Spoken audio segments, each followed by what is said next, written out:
ਵਾਹਿਗੁਰੂ ਜੀ। ਸ੍ਰੀ ਰਾਗ ਮਹੱਲਾ ਪਹਿਲਾ। ਇਹੋ ਮਨੋ ਮੂਰਖ ਲੋਭੀਆ। ਵਾਹਿਗੁਰੂ ਜੀ ਕਾ ਖਾਲਸਾ ਵਾਹਿਗੁਰੂ ਜੀ ਕੀ ਪਰਮ ਸਤਿਕਾਰਯੋਗ ਗੁਰੂ ਸਰੂਪ ਗੁਰੂ ਖਾਲਸਾ ਸਾਧ ਸੰਗਤ ਜੀ, ਸਤਿਗੁਰਾਂ ਦੀ ਅੰਮ੍ਰਿਤਮਈ ਬਾਣੀ ਦੀ ਲੜੀਵਾਰ ਕਥਾ ਦਾ ਪ੍ਰਵਾਹ ਜੋ ਵਾਹਿਗੁਰੂ ਪਰਮੇਸ਼ਰ ਗੁਰੂ ਸਾਹਿਬ ਨੇ ਆਪਾਂ ਨੂੰ ਬਖਸ਼ਿਆ, ਮਨ ਬਿਰਤੀਆਂ ਇਕਾਗਰ ਕਰੋ। ਸ੍ਰੀ ਰਾਗ ਦੇ ਅੰਦਰ ਸਤਿਗੁਰੂ ਮਹਾਰਾਜ ਸਾਹਿਬ ਜੀ ਦੀ ਅੰਮ੍ਰਿਤਮਈ ਬਾਣੀ ਦੇ 18 ਸ਼ਬਦ ਹੋ ਚੁੱਕੇ ਨੇ। ਅੱਗੇ ਜਿਸ ਪ੍ਰਕਾਰ ਗੁਰੂ ਸਾਹਿਬ ਦੀ ਕਿਰਪਾ ਕਰਦੇ ਨੇ ਸੁਣੋ ਜੀ। ਵਾਹਿਗੁਰੂ ਜੀ। ਸ੍ਰੀ ਰਾਗ ਮਹੱਲਾ ਪਹਿਲਾ। ਸ੍ਰੀ ਰਾਗ ਦੇ ਅੰਦਰ ਗੁਰੂ ਨਾਨਕ ਸਾਹਿਬ ਜੀ ਦਾ ਇਹ ਸ਼ਬਦ ਹੈ।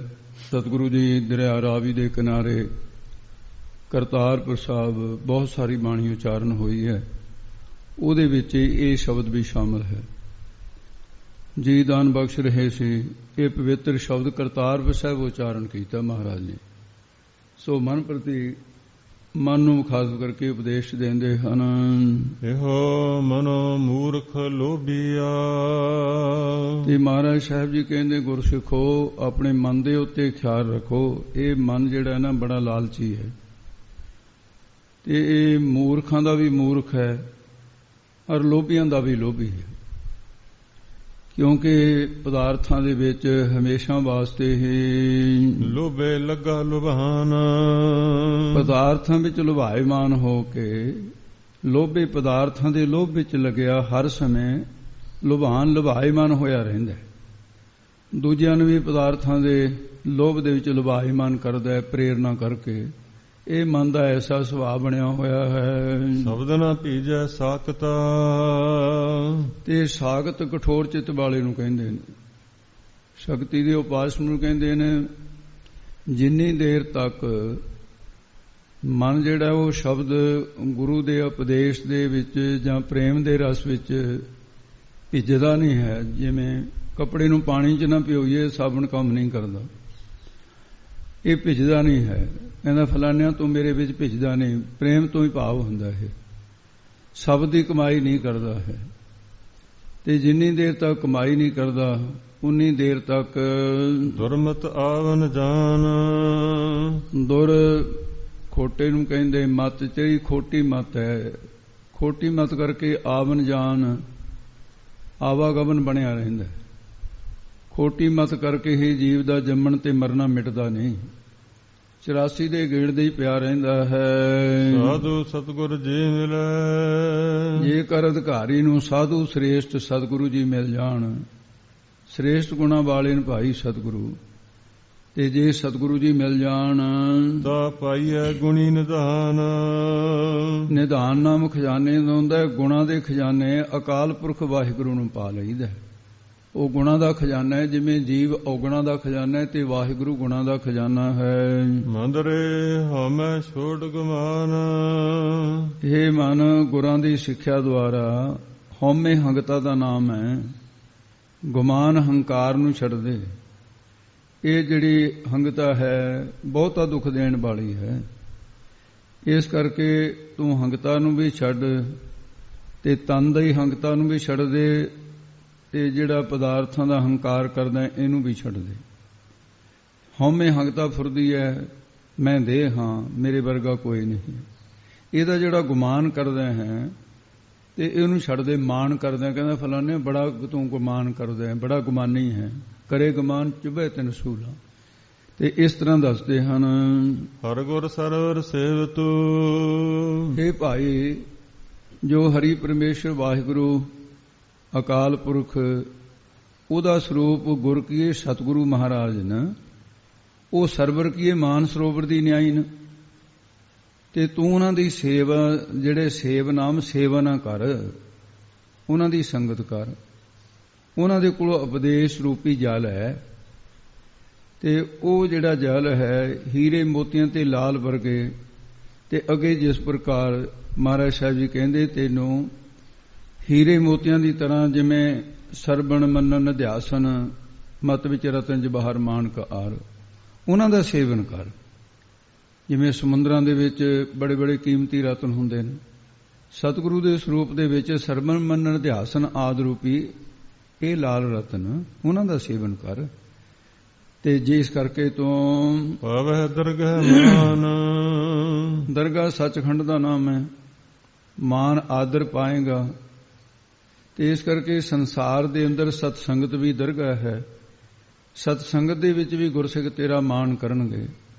ਦਰ ਅੰਦਰ ਜੋ ਤੁਰਿਆ ਪਦ ਦੀ ਗਹਿ ਜਗ੍ਹਾ ਹੈ ਉਹਦੀ ਪ੍ਰਾਪਤੀ ਹੋ ਜਾਏਗੀ। ਬ੍ਰਹਮ ਗਿਆਨੀ ਤਤਵੇਤਿਆਂ ਵਾਲਾ ਮਾਨ ਤੈਨੂੰ ਪ੍ਰਾਪਤ ਹੋ ਜਾਏਗਾ ਕਿ ਤੂੰ ਤਤਵੇਤਾ ਹੋ ਗਿਆ, ਬ੍ਰਹਮ ਗਿਆਨੀ ਹੋ ਗਿਆ ਹੈ। ਰਹਾਉ ਅਸਾਈ ਦੇ ਕੇ ਫਰਮਾਉਂਦੇ ਨੇ ਜੀ, ਰਾਮ ਨਾਮ ਜਪ ਦਿਨ ਸੋ ਰਾਤ। ਇਹ ਭਾਈ ਰਾਮ ਰਮੇ ਹੋਏ ਪਰਮੇਸ਼ਰ ਦੇ ਨਾਮ ਨੂੰ ਦਿਨ ਰਾਤ ਜਪਿਆ ਕਰ। ਦਿਨ ਰਾਤੀ ਆਰਾਧੋ ਪਿਆਰੋ, ਨਿਮਖ ਨਾ ਕੀਜੈ ਢੀਲਾ। ਇਹਦੇ ਚ ਨਿਮਖ ਜਿੰਨੀ ਢਿੱਲ ਨਾ ਕਰ, ਹਰ ਸਵਾਸ ਵਾਹਿਗੁਰੂ ਦਾ ਨਾਮ ਜਪ। ਜੇ ਤੂੰ ਐਸਾ ਕਰੇਗਾ, ਗੁਰਮੁਖ ਹਰ ਧਨ ਜਾਨ, ਗੁਰਮੁਖ ਹਰ ਧਨ ਜਾਨ। ਗੁਰ ਮੁਖ, ਮੁਖੀ ਗੁਰੂ ਸਾਹਿਬ ਜੋ ਹਨ, ਗੁਰੂ ਸਤਿਗੁਰੂ ਜੀ ਦੀ ਸੰਗਤ ਪ੍ਰਭੂ ਦੇ ਨਾਮ ਰੂਪੀ ਧਨ ਨੂੰ ਉਹਨੂੰ ਜਾਣਨਾ ਕਰ। ਇਹ ਅਸਲੀ ਧਨ ਹੈ ਜਿਹੜਾ ਪਰਲੋਕ ਦੇ ਜਾਣ ਵਾਲਾ ਹੈ। ਸਭ ਸੁਖ ਹਰ ਰਸ ਭੋਗਣੇ, ਉਹ ਗੁਰਮੁਖ ਸਭ ਸਾਰੇ ਸੁਖ ਤੇ ਹਰੀ ਪਰਮੇਸ਼ਰ ਵਾਹਿਗੁਰੂ ਦੇ ਨਾਮ ਦੇ ਰਸ ਦੇ ਆਨੰਦ ਨੂੰ ਭੋਗਣੇ ਮਾਣਦੇ ਹਨ। ਸੰਤ ਸਵਾ ਮਿਲ ਗਿਆਨ, ਜਿਨ੍ਹਾਂ ਨੂੰ ਪ੍ਰਭੂ ਦੇ ਪਿਆਰੇ ਸੰਤਾਂ ਦੀ ਸਭਾ ਵਿੱਚ ਮਿਲ ਕੇ, ਸੰਤਾਂ ਦੀ ਸੰਗਤ ਵਿੱਚ ਮਿਲ ਕੇ ਨਿਜ ਸਰੂਪ ਦਾ ਗਿਆਨ ਹੋ ਗਿਆ, ਜਿਨ੍ਹਾਂ ਨੂੰ ਨਿਤ ਅਹਨਿਸ ਹਰ ਪ੍ਰਭ ਸੇਵਿਆ। ਉਹਨਾਂ ਨੇ ਹਰ ਰੋਜ਼ ਅਹਨਿਸ ਰਾਮ ਦਿਨ ਰਾਤ ਦਾ ਹੈ। ਨਿਸ ਰਾਤ ਨੂੰ ਕਹਿੰਦੇ ਨੇ, ਇਹ ਦਿਨ ਨੂੰ ਕਹਿੰਦੇ ਨੇ। ਉਹ ਨਿਤ ਹਮੇਸ਼ਾ ਹੀ, ਹਰ ਰੋਜ਼ ਹੀ ਰਾਤ ਦਿਨ ਕਰਕੇ ਉਸ ਪ੍ਰਭੂ ਹਰੀ ਅਕਾਲ ਪੁਰਖ ਵਾਹਿਗੁਰੂ ਪਰਮੇਸ਼ਰ ਅਕਾਲ ਪੁਰਖ ਦਾ ਹੀ ਸੇਵਨ ਕਰਦੇ ਹਨ। ਸਤਿਗੁਰ ਦੀਆ ਨਾਮ, ਜਿਨ੍ਹਾਂ ਨੂੰ ਸਤਿਗੁਰੂ ਨੇ ਨਾਮ ਦਾ ਦਾਨ ਦੇ ਦਿੱਤਾ ਹੈ, ਨਾਮ ਦੀ ਦਾਨ ਦੀ ਬਖਸ਼ਿਸ਼ ਕਰ ਦਿੱਤੀ ਹੈ। ਗੁਰੂ ਨਾਨਕ ਸਾਹਿਬ ਨੇ 10 ਜਾਮੇ ਧਾਰਨ ਕਰਕੇ ਨਾਮ ਦਾ ਦਾਨ ਦਿੰਦੇ ਰਹੇ। ਇਹ ਸਭ ਤੋਂ ਵੱਡਾ ਦਾਨ ਹੈ। ਹੁਣ ਗੁਰੂ ਗ੍ਰੰਥ ਸਾਹਿਬ ਰੂਪ ਹੋ ਕਰਕੇ ਨਾਮ ਦਾ ਦਾਨ ਦੇ ਰਹੇ ਨੇ। ਕੁਕਰ ਕੂੜ ਕਮਾਈਐ, ਮਹਾਰਾਜ ਸਾਹਿਬ ਜੀ ਨੇ ਸਖਤ ਸ਼ਬਦ ਵਰਤਿਆ। ਇੱਥੇ ਕੂਕਰ ਨਾਮ ਕੁੱਤੇ ਦਾ ਹੁੰਦਾ ਹੈ। ਜਿਹੜੇ ਮਨਮੁਖ ਨੇ ਕਹਿੰਦੇ ਉਹ ਤਾਂ ਭਾਈ ਕੂਕਰ ਕੀ ਇਹ ਕੁੱਤਿਆਂ ਦੀ ਨਿਆਈ ਸਮਝੋ। ਕੁੱਤੇ ਦੀ ਨਿਆਈ ਜੋ ਕ੍ਰੋਧੀ ਤੇ ਲਾਲਚੀ ਨਾ, ਤੇ ਇਸ ਕਰਕੇ ਉਹ ਫਿਰ ਹਰ ਵਕਤ ਹੀ ਉਹਨਾਂ ਦਾ ਕੰਮ ਕੀ ਹੈ, ਉਹ ਵੀ ਝੂਠ ਦੀ ਉਹ ਕਮਾਈ ਕਰਦੇ ਹੈ। ਝੂਠ ਬੋਲਦੇ ਆ, ਝੂਠੇ ਪਦਾਰਥ ਖਾਣ ਦੇ ਲਾਲਚ ਲੱਗੇ ਹਨ। ਤੇ ਇਸ ਕਰਕੇ ਇਹ ਤਾਂ ਉਹਨਾਂ ਨੂੰ ਕੂਕਰ ਬਿਰਤੀ ਹੋਣ ਕਰਕੇ ਕੂਕਰ ਕਿਹਾ। ਇਹ ਮਹਾਰਾਜ ਨੇ ਹੋਰ ਵੀ ਬੜੇ ਥਾਵਾਂ ਤੇ ਏਕ ਭਗਤ ਭਗਵਾਨ ਜੇ ਪ੍ਰਾਨੀ ਕੇ ਨਾਹਿ ਮਨ, ਜੈਸੇ ਸੂਕਰ ਸੁਆਨ ਨਾਨਕ ਮਾਨੋ ਤਾਹੇ ਤਨ। ਉਹਦੇ ਤਨ ਨੂੰ ਕਿਹਾ ਵੀ ਉਹ ਕੁੱਤੇ ਵਰਗਾ ਹੈ, ਗਧੇ ਵਰਗਾ ਹੈ, ਇਤਿਆਦ ਕੇ ਸ਼ਬਦ ਨਿਖਿੱਧ। ਤੇ ਕਿਤੇ ਨਾ ਕਿਤੇ ਜੇ ਚੋਟ ਲੱਗ ਕੇ ਉਹ ਗੁਰਮੁਖ ਬਣ ਜਾਣ, ਇਹ ਉਹ ਮਹਾਰਾਜ ਸਾਹਿਬ ਨੇ ਕਿਹਾ ਵੀ ਉਹ ਇਸ ਢੰਗ ਦੇ ਹਨ ਜਿਵੇਂ ਕੁੱਤੇ ਦਾ ਬੇਫਾਇਦਾ ਭੌਂਕਣਾ ਹੁੰਦਾ ਹੈ। ਉਹ ਮਨਮੁਖ ਬੇਫਾਇਦਾ ਭੌਂਕਣਗੇ। ਕੁੱਤਾ ਲਾਲਚੀ ਹੁੰਦਾ ਹੈ, ਪਦਾਰਥਾਂ ਦਾ ਲਾਲਚੀ ਹੈ। ਲਾਲਚੀ ਬੰਦੇ ਨੂੰ ਜੋ ਮਰਜ਼ੀ ਦੇ ਕੇ ਕਿਸੇ ਨੂੰ ਗਾਲਾਂ ਕਢਾ ਲਓ, ਭਾਵੇਂ ਕਿਸੇ ਨੂੰ ਬੁਰਾ ਭਲਾ ਕਹਾ ਲਓ, ਉਹ ਇਹ ਕੂਕਰ ਦ੍ਰਿਸ਼ਟੀ ਹੈ। ਕੱਲ ਆਈ ਕੁੱਤੇ ਮੂੰਹੀ, ਕੁੱਤਿਆਂ ਦੇ ਮੂੰਹ ਲੱਗ ਗਏ ਕਲਯੁਗ ਦੇ ਅੰਦਰ। ਗੁਰ ਨਿੰਦਾ ਪਚੈ ਪਛਾਨ, ਉਹ ਫਿਰ ਲੋਕਾਂ ਦੀ ਨਿੰਦਿਆ ਦਾ ਇੱਕ ਪਾਸੇ ਰਹੀ, ਉਹ ਫਿਰ ਗੁਰੂ ਦੀ ਨਿੰਦਿਆ ਵੀ ਕਰਨ ਲੱਗ ਜਾਂਦੇ ਆ। ਉਹਦੇ ਖੱਚਤ ਹੋ ਜਾਂਦੇ ਆ। ਪਛਾਣ ਹੋਰਨਾਂ ਨੂੰ ਵੀ ਖੱਚਤ ਕਰਦੇ ਨੇ। ਫਿਰ ਨਿੰਦਿਆ ਸੁਣਾ ਕੇ, ਨਿੰਦਿਆ ਇੱਕ ਐਸੀ ਹੈ ਵੀ ਇਹਦੇ ਸਵਾਦ ਬੜਾ ਹੈ। ਇਹਦੇ 'ਚ ਜਿਹੜਾ ਉਹਨਾਂ ਨੂੰ ਜਿਵੇਂ ਸਲੂਣੀ ਦਾਲ ਚੰਗੀ ਲੱਗਦੀ ਹੈ, ਫਿੱਕੀ ਦਾਲ ਨਹੀਂ ਚੰਗੀ ਲੱਗਦੀ। ਰੱਬ ਦੇ ਨਾਂ ਦੀਆਂ ਜਿਹੜੀਆਂ ਗੱਲਾਂ ਨੂੰ ਪਾਈ ਉਹ ਤਾਂ ਲੂਣੀ ਸਿਲ ਹੈ। ਉਹ ਨਿੰਦਿਆ ਵਾਲੀ ਜਿਹੜੀ ਗੱਲ ਹੈ ਉਹ ਬਹੁਤ ਚੰਗੀ ਲੱਗਦੀ ਹੈ ਜਿਹੜੇ ਨਿੰਦਕ ਲੋਕ ਨੇ। ਇਸ ਕਰਕੇ ਉਹ ਸਤਿਗੁਰੂ ਮਹਾਰਾਜ ਦੀ ਨਿੰਦਿਆ ਖੱਚਤ ਹੋਰਨਾਂ ਨੂੰ ਵੀ ਖੱਚਤ ਕਰਦੇ ਨੇ, ਆਪ ਵੀ ਸੜਦੇ ਨੇ ਤੇ ਪਛਾਣ ਹੋਰਨਾਂ ਨੂੰ ਵੀ ਸਾੜਨਗੇ। ਨਰਕਾਂ ਦੀ ਨਿੰਦਿਆ ਅੱਗ ਦੇ ਵਿੱਚ ਨਿੰਦਿਆ ਰੂਪੀ ਫਿਰ ਬਿਸਤਾ ਹੀ ਖਾਂਦੇ ਨੇ। ਪਰ ਨਿੰਦਾ ਪਰਮਲ ਮੁਖ ਸੀ ਅਗਨ ਕ੍ਰੋਧ ਚੰਡਾਲ। ਉਹ ਗੁਰੂ ਦੀ ਨਿੰਦਿਆ ਤੋਂ ਵੀ ਜਿਹੜਾ ਹੈ ਨਾ ਉਹ ਫਿਰ ਸੰਕੋਚ ਨਹੀਂ ਕਰਦੇ। ਗੁਰੂ ਨੂੰ ਵੀ ਆਪਣੇ ਸ਼ਬਦਾਂ ਦੇ ਘੇਰੇ ਵਿੱਚ ਲਿਆ ਕੇ ਟੇਢੇ ਢੰਗ ਦੇ ਨਾਲ ਤੇ ਕਈ ਸਿੱਧੇ ਢੰਗ ਦੇ ਨਾਲ ਵੀ ਗੁਰੂ ਦਾ ਅਪਮਾਨ ਕਰਦੇ ਹਨ। ਭਰਮੇ ਭੂਲਾ ਦੁੱਖ ਕਣ, ਉਹ ਸੱਚ ਸਰੂਪ ਦੇ ਜਿਹੜਾ ਵਾਹਿਗੁਰੂ ਪਰਮੇਸ਼ਰ ਹੈ ਨਾ, ਸੱਚ ਸਰੂਪ ਤੋਂ ਭਰਮ ਦੇ ਭੁੱਲੇ ਹੋਏ ਨਾ, ਜਿਸ ਕਰਕੇ ਉਹਨਾਂ ਨੂੰ 84 ਲੱਖ ਜੂਨੀਆਂ ਦਾ ਕਣੋ ਨਾਮ ਬਹੁਤੇ ਦਾ ਹੈ, ਬਹੁਤਾ ਦੁੱਖ ਪ੍ਰਾਪਤ ਹੋਊਗਾ। ਤੇ ਇਸ ਪ੍ਰਕਾਰ ਉਹਨਾਂ ਨੂੰ ਮਾਰ ਵੀ ਪਏਗੇ। ਜਮ ਮਾਰ ਕਰੈ ਖੁਲਹਾਨ। ਇਹ ਭਾਈ ਦੋ ਪਾਠ ਹਨ। ਜਿਹੜਾ ਦੂਸਰਾ ਪਾਠ ਹੈ ਉਹ ਹੈ ਖੁਲਹਾਨ, ਪਰ ਮੁੱਖ ਪਾਠ ਇਹ ਹੈ ਜਿਹੜਾ ਤੁਸੀਂ ਸੁਣਿਆ, ਜਮ ਮਾਰ ਕਰੈ ਖੁਲਹਾਨ। ਇਹੀ ਮੁੱਖ ਰੱਖਣਾ ਦਮਦਮੇ ਸਾਹਿਬ ਦਾ ਪਾਠ ਹੀ ਹੈ। ਜਮ ਉਹਨਾਂ ਨੂੰ ਮਾਰ ਕੇ, ਖੁੱਲ ਕੇ, ਖੋ ਕੇ ਹਾਨ ਨਾਸ ਕਰਦਾ ਹੈ, ਖਲ ਮੂਰਖਾਂ ਨੂੰ ਨਾਸ ਕਰਦਾ ਹੈ। ਖੁਲਹਾਨ ਦਾ ਅਰਥ ਜਿਹੜਾ ਦੂਜਾ ਪਾਠ ਹੈ ਉਹਦਾ ਹੈ, ਖੁਲਹਾਨ ਖਲਵਾੜੇ ਦੇ ਵਿੱਚ ਜਿਵੇਂ ਤੂੜੀ ਹੁੰਦੀ ਹੈ ਨਾ, ਉਹਨੂੰ ਕੁੱਟ ਕੇ ਬਰੀਕ ਕਰਿਆ ਜਾਂਦਾ ਹੈ। ਇਸ ਤਰ੍ਹਾਂ ਜੰਮ ਫਿਰ ਉਹਨਾਂ ਨੂੰ ਕੁੱਟ ਕੇ ਮਿੱਝ ਕੱਢਦਾ ਹੈ। ਜਿਹੜਾ ਫਾਰਸੀ ਦਾ ਸ਼ਬਦ ਹੈ ਇਹ, ਉਹਦੇ ਵਿੱਚ ਫਾਰਸੀ ਕਹਿੰਦੇ ਨੇ ਖਲਿਆਨ, ਤੇ ਉਥੋਂ ਸ਼ਬਦ ਜਿਹੜਾ ਪੰਜਾਬੀ ਦੇ ਵਿੱਚ ਜਦੋਂ ਆਇਆ ਗੁਰਮੁਖੀ, ਇਹ ਬਣ ਗਿਆ ਖੁਲਹਾਨ।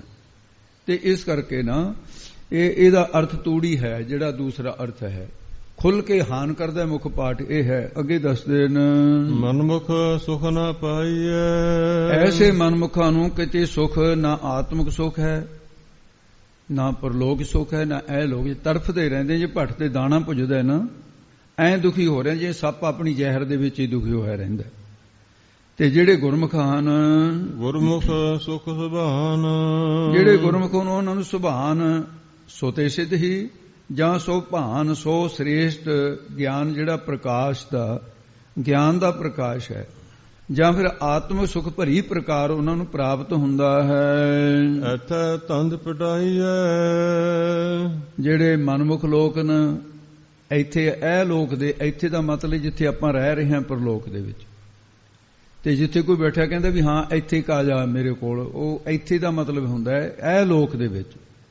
ਇੱਥੇ ਸੰਸਾਰਕ ਧੰਦਿਆਂ ਵਿੱਚ ਪਿੱਟਦਿਆਂ ਹੀ ਪਿਟਾਈ ਹੈ, ਪਿੱਟਦੇ ਰਹਿੰਦੇ ਨੇ, ਬਹੁਤ ਕਲਪਦੇ ਰਹਿੰਦੇ ਨੇ।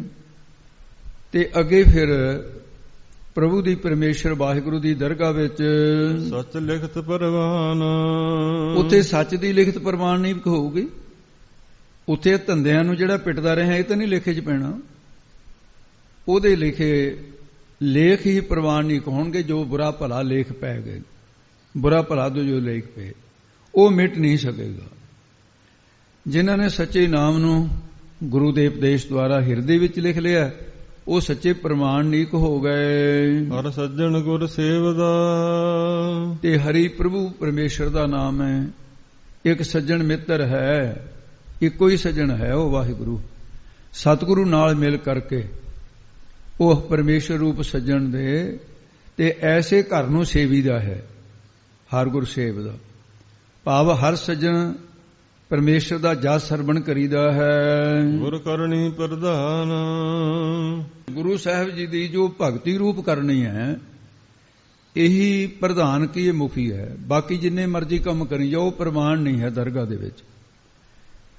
ਜੇ ਇਹ ਜਿਹੜੀ ਕਰਨੀ ਹੈ ਇਹਦੇ ਨਾਲ ਪ੍ਰਭੂ ਦੀ ਪ੍ਰਾਪਤੀ ਹੁੰਦੀ ਹੈ। ਇਸ ਕਰਕੇ ਗੁਰੂ ਨਾਨਕ ਦੇ ਘਰ ਵਿੱਚ ਉਹਨੂੰ ਪ੍ਰਮਾਣ ਨਹੀਂ ਕੀਤਾ ਹੈ। ਨਾਨਕ ਨਾਮ ਨਾ ਵਿਸਰੈ। ਸਤਿਗੁਰੂ ਮਹਾਰਾਜ ਕਹਿੰਦੇ ਨੇ ਉਹ ਬੇਨਤੀ ਕਰਿਆ ਕਰੋ। ਤੇ ਇਹ ਸਿੱਖਿਆ ਗੁਰੂ ਨਾਨਕ ਸਾਹਿਬ ਵੱਲੋਂ ਕਿ ਨਾਮ ਨਹੀਂ ਕਦੇ ਵੀ ਭੁੱਲਣਾ ਚਾਹੀਦਾ। ਗੁਰਮਤਿ ਧਾਰ ਕੇ ਹਮੇਸ਼ਾ ਨਾਮ ਦਾ ਚਿੰਤਨ ਕਰੋ ਜੀ। ਕਰਮ ਸੱਚਾ ਨਿਸ਼ਾਨ। ਇਹ ਸੱਚੇ ਪਰਮੇਸ਼ਰ ਵਾਹਿਗੁਰੂ ਦਾ ਕਰਮ ਜਿਹੜਾ ਜੇ ਕਿਰਪਾ ਹੁੰਦੀ ਹੈ ਨਾ, ਤੇ ਜਦੋਂ ਐਸਾ ਕਰਦੇ ਰਹੋਗੇ ਤੇ ਉਸ ਪਰਮੇਸ਼ਰ ਵਾਹਿਗੁਰੂ ਦੀ ਕਿਰਪਾ ਹੋ ਜਾਂਦੀ ਹੈ, ਜਿਹਦਾ ਸਦਕਾ ਨਿਸ਼ਾਨ ਪ੍ਰਗਟ ਹੋ ਜਾਂਦਾ ਹੈ। ਜਿਨ੍ਹਾਂ ਦੇ ਮਸਤਕ ਦੇ ਪੂਰਵ ਨਿਸ਼ਾਨ ਕਰਮਾਂ ਦੇ ਲੇਖ ਲਿਖੇ ਨੇ, ਉਹਨਾਂ ਉੱਤੇ ਕਰਮ ਬਖਸ਼ਿਸ਼ ਹੁੰਦੀ ਹੈ।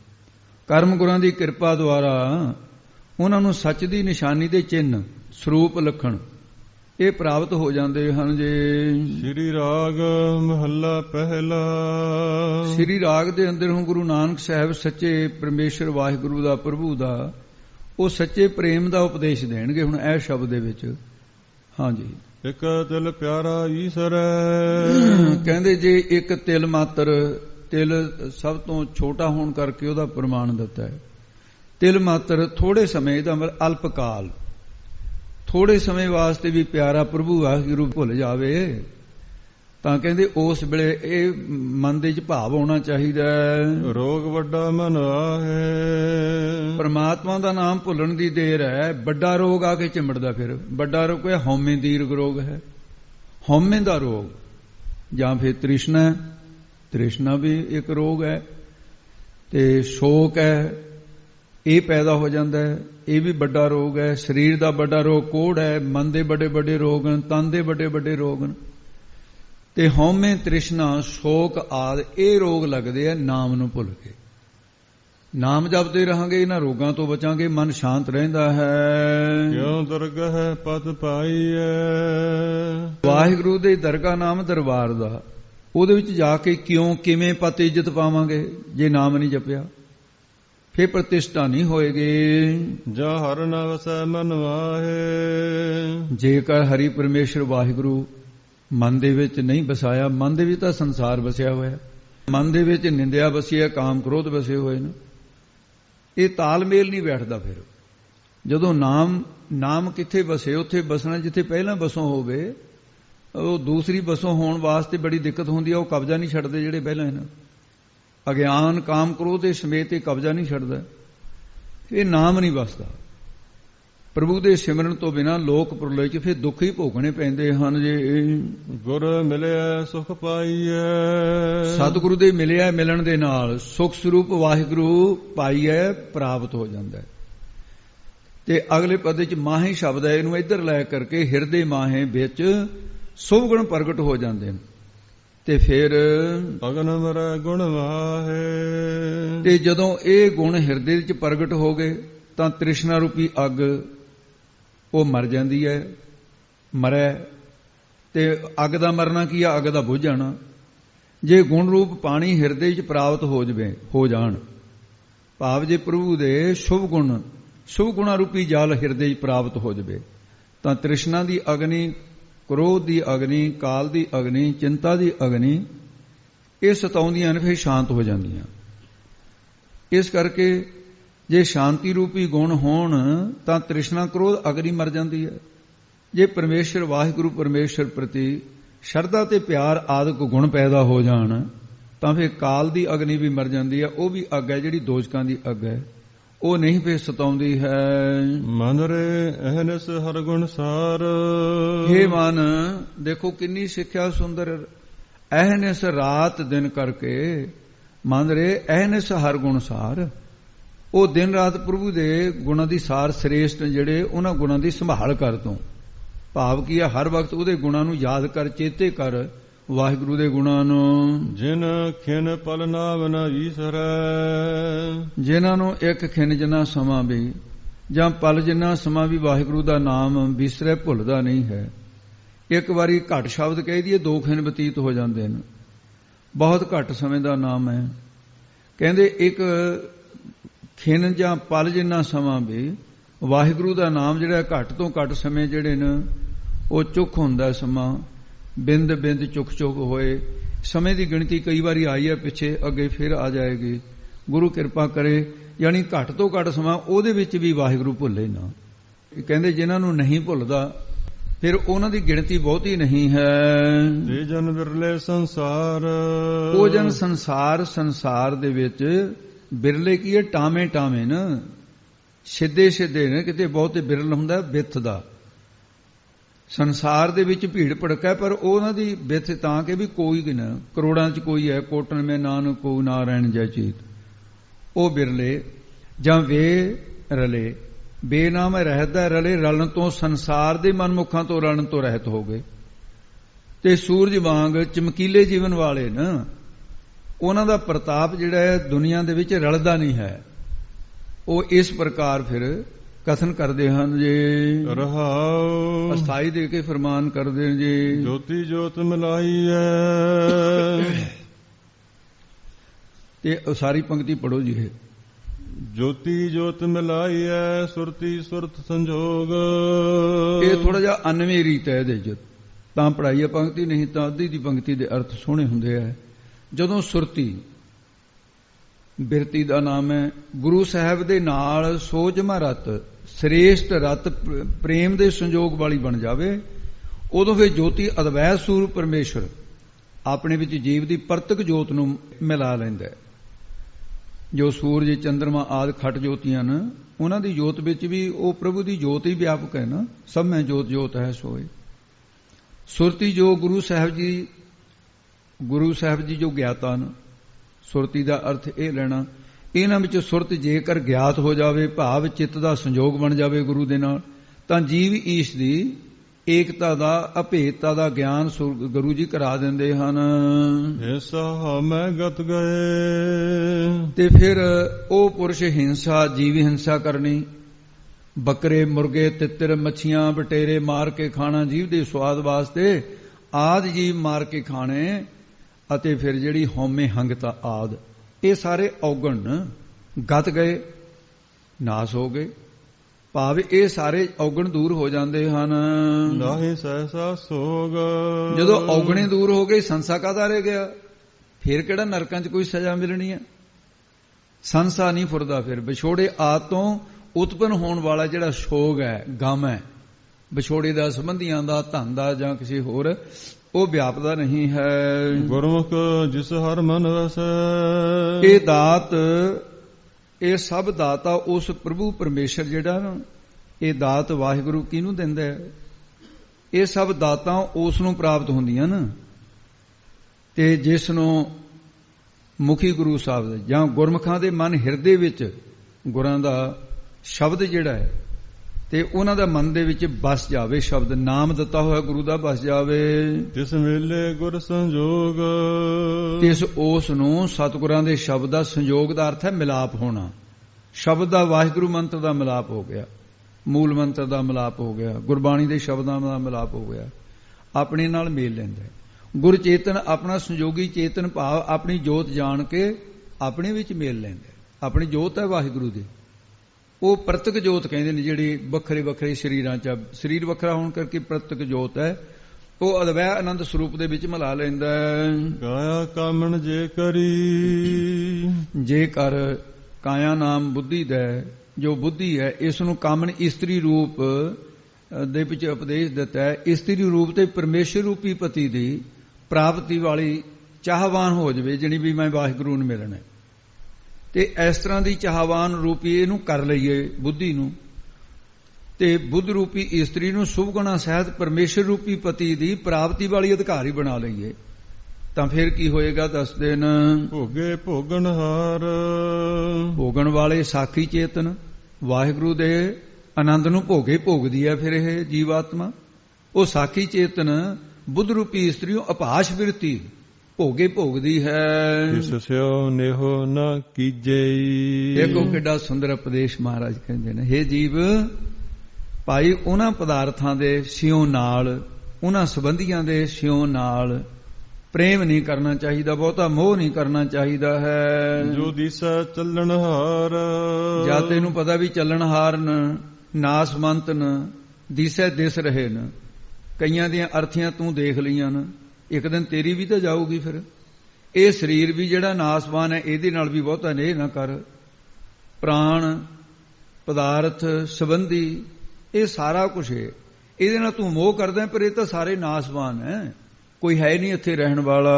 ਗੁਰਮੁਖ ਰਵਹਿ ਸੁਹਾਗਣੀ। ਤੇ ਭਾਈ ਜਿਹੜੇ ਗੁਰਮੁਖ ਨੇ ਉਹ ਸੁਹਾਗਣੀਆਂ ਦੀ ਤਰ੍ਹਾਂ ਨੇ, ਉਹ ਸੁਹਾਗਵੰਤੀਆਂ ਦੀ ਨਿਆਈ ਸਖੀਆਂ ਰਵੈ ਮਾਣਦੀਆਂ ਨੇ, ਕਿਹਦੇ ਆਨੰਦ ਨੂੰ? ਪਰਮੇਸ਼ਰ ਦੇ ਰੰਗ ਨੂੰ। ਸੋ ਪ੍ਰਭ ਸੇਜ ਪਤਾਰ। ਉਹਨਾਂ ਦੀ ਅੰਤःਕਰਨ ਰੂਪੀ ਸੇਜਾ ਦੇ ਉੱਤੇ ਪਤਾਰ ਪਤੀ ਦਾ ਨਾਮ ਹੈ, ਵਾਹਿਗੁਰੂ ਦੀ ਸਿਖਿਆਤਾਕਾਰ ਹੋ ਗਈ।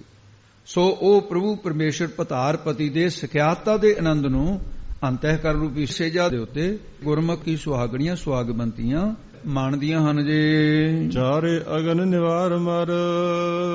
ਗੁਰਮੁਖਾਂ ਨੇ ਚਾਰੇ ਅਗਨ ਕੀ, ਚਾਰੇ ਅਗਨੀਆਂ, ਹਿੰਸਾ, ਮੋਹ, ਲੋਭ, ਕ੍ਰੋਧ, ਇਹਨਾਂ ਨੂੰ ਨਿਵਾਰ ਲਿਆ।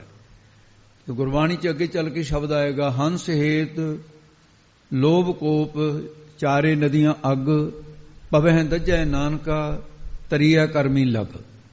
ਇਹ ਕੀਨ ਸਾਰੀਆਂ ਚਾਰੇ ਅਗਨੀਆਂ, ਚਾਰ ਅੱਗ ਦੀਆਂ ਨਦੀਆਂ ਚੱਲਦੀਆਂ, ਜਿਹਦੇ ਚ ਜੀਵ ਸੜ ਰਹੇ ਨੇ। ਤੁਸੀਂ ਮੈਂ ਸਭ ਇਹ ਨਦੀਆਂ ਤੇ ਬਚਣਾ, ਆਪਣੇ ਆਪ ਨੂੰ ਬਚਾਉਣਾ। ਪਹਿਲੀ ਨਦੀ ਹੰਸ ਕਿਹਾ ਉਹਨੂੰ, ਹੰਸ ਹੇਤ ਲੋਭ ਕੋਪ ਨਾ, ਹੰਸ ਨਾਮ ਹਿੰਸਾ ਦਾ ਹੈ। ਜੀਵ ਘਾਤ ਕਰਨਾ, ਜਾਣ ਬੁੱਝ ਕੇ ਜੀਵਾਂ ਨੂੰ ਮਾਰਨਾ। ਇੱਕ ਤਾਂ ਹੁੰਦਾ ਨਾ ਅਚਨਚੇਤ ਮਰ ਗਿਆ, ਪੈਰਾਂ ਹੇਠ ਤੇ ਕੀੜਾ ਮਰ ਗਿਆ ਜਾਂ ਕੋਈ ਹੋਰ ਹੋ ਗਿਆ। ਇੱਕ ਜਾਣ ਬੁੱਝ ਕੇ ਮਾਰਨਾ, ਹਿੰਸਾ ਕਰਨੀ। ਇਹ ਵੀ ਕਹਿੰਦੇ ਨਦੀ ਹੈ, ਇਹ ਸਾੜਦੀ ਹੈ, ਪਾਪ ਕਰਮ ਹੈ। ਹੇਤ ਮੋਹ ਕਰਨਾ, ਸੰਬੰਧੀਆਂ ਨਾਲ ਮਮਤਾ ਪੈਦਾ ਹੋ ਗਈ, ਇਹ ਵੀ ਨਦੀ ਹੈ, ਅੱਗ ਦੀ ਨਦੀ ਹੈ। ਵੀ ਲੋਭ ਲਾਲਚ ਪਦਾਰਥਾਂ ਦੀ ਤ੍ਰਿਸ਼ਨਾ ਪੈਦਾ ਹੋਣੀ, ਇਹ ਵੀ ਅੱਗ ਹੈ, ਸਾੜਦੀ ਹੈ। ਕੋਪ ਕ੍ਰੋਧ ਤਾਂ ਹੈ ਹੀ, ਫਿਰ ਆਪ ਪ੍ਰਾਪਤੀ ਆਦ ਪਰ ਗੁੱਸੇ ਹੋ ਜਾਣਾ, ਜਿਹੜੀ ਚੀਜ਼ ਪ੍ਰਾਪਤ ਨਾ ਹੋਵੇ। ਤੇ ਇਸ ਪ੍ਰਕਾਰ ਦੇ ਇਹ ਜੀਵ ਇਹਨਾਂ 'ਚ ਪੈ ਕੇ ਸੜਦੇ ਨੇ। ਗੁਰੂ ਦੀ ਕਿਰਪਾ ਦੁਆਰੇ ਕੋਈ ਤਰਦਾ ਹੈ, ਇਸ ਕਰਕੇ। ਪਰ ਗੁਰਮੁਖਾਂ ਨੇ ਤੇ ਇਹਨਾਂ ਨੂੰ ਚਾਰੇ ਅਗਨ ਨਿਵਾਰ ਮਾਰ।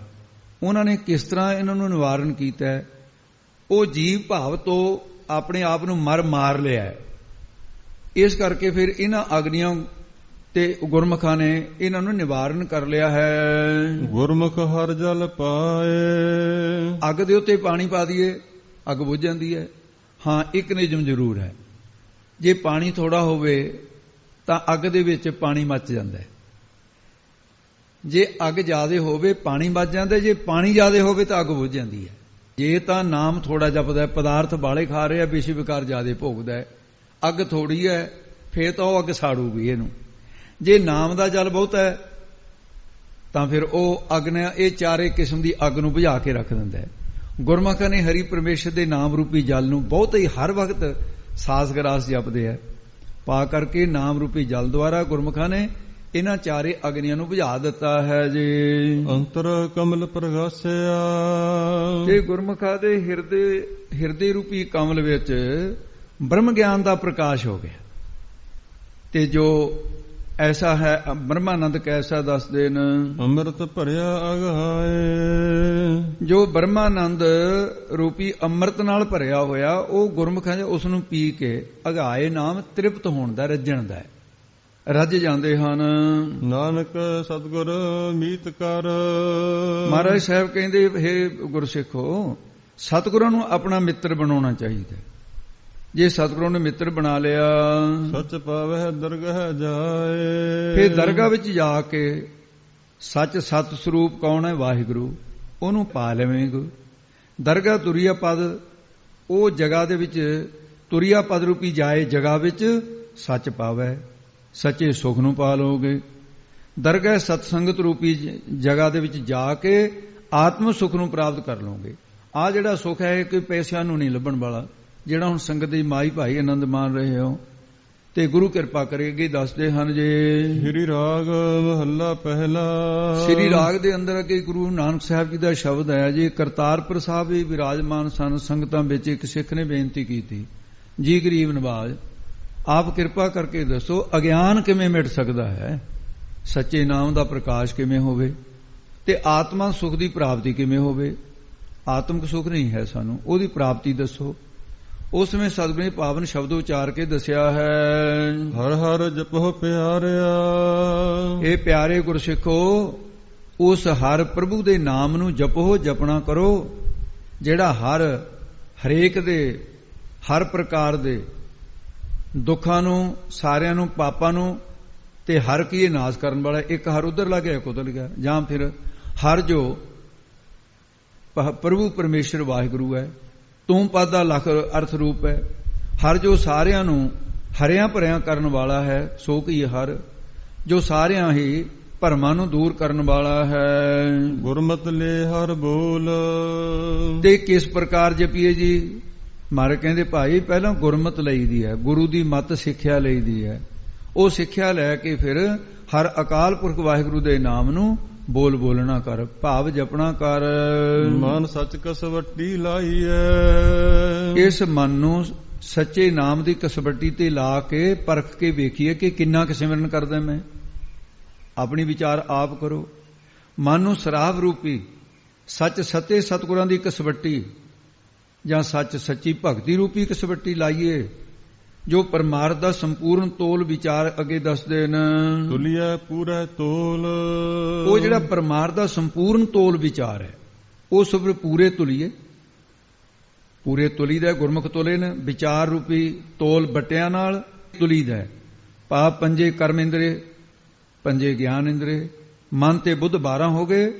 ਇਹਨਾਂ ਵਿਕਾਰਾਂ ਵੱਲੋਂ ਜਦੋਂ ਰੁਕ ਗਿਆ ਜੇ ਮਨ ਨਾਮ ਦੇ ਵਿੱਚ ਜੁੜ ਜਾਵੇ ਤਾਂ ਫਿਰ ਸੱਚੀ ਕਸਵੱਟੀ ਉਤੇ ਇਹ 12 ਹੋ ਗਏ। ਇਹ 12 ਬੰਨੀ ਦਾ ਸੋਨਾ ਹੁੰਦਾ ਜਿਹੜਾ 12 ਤੇਜ ਦਿੱਤੇ ਗਏ।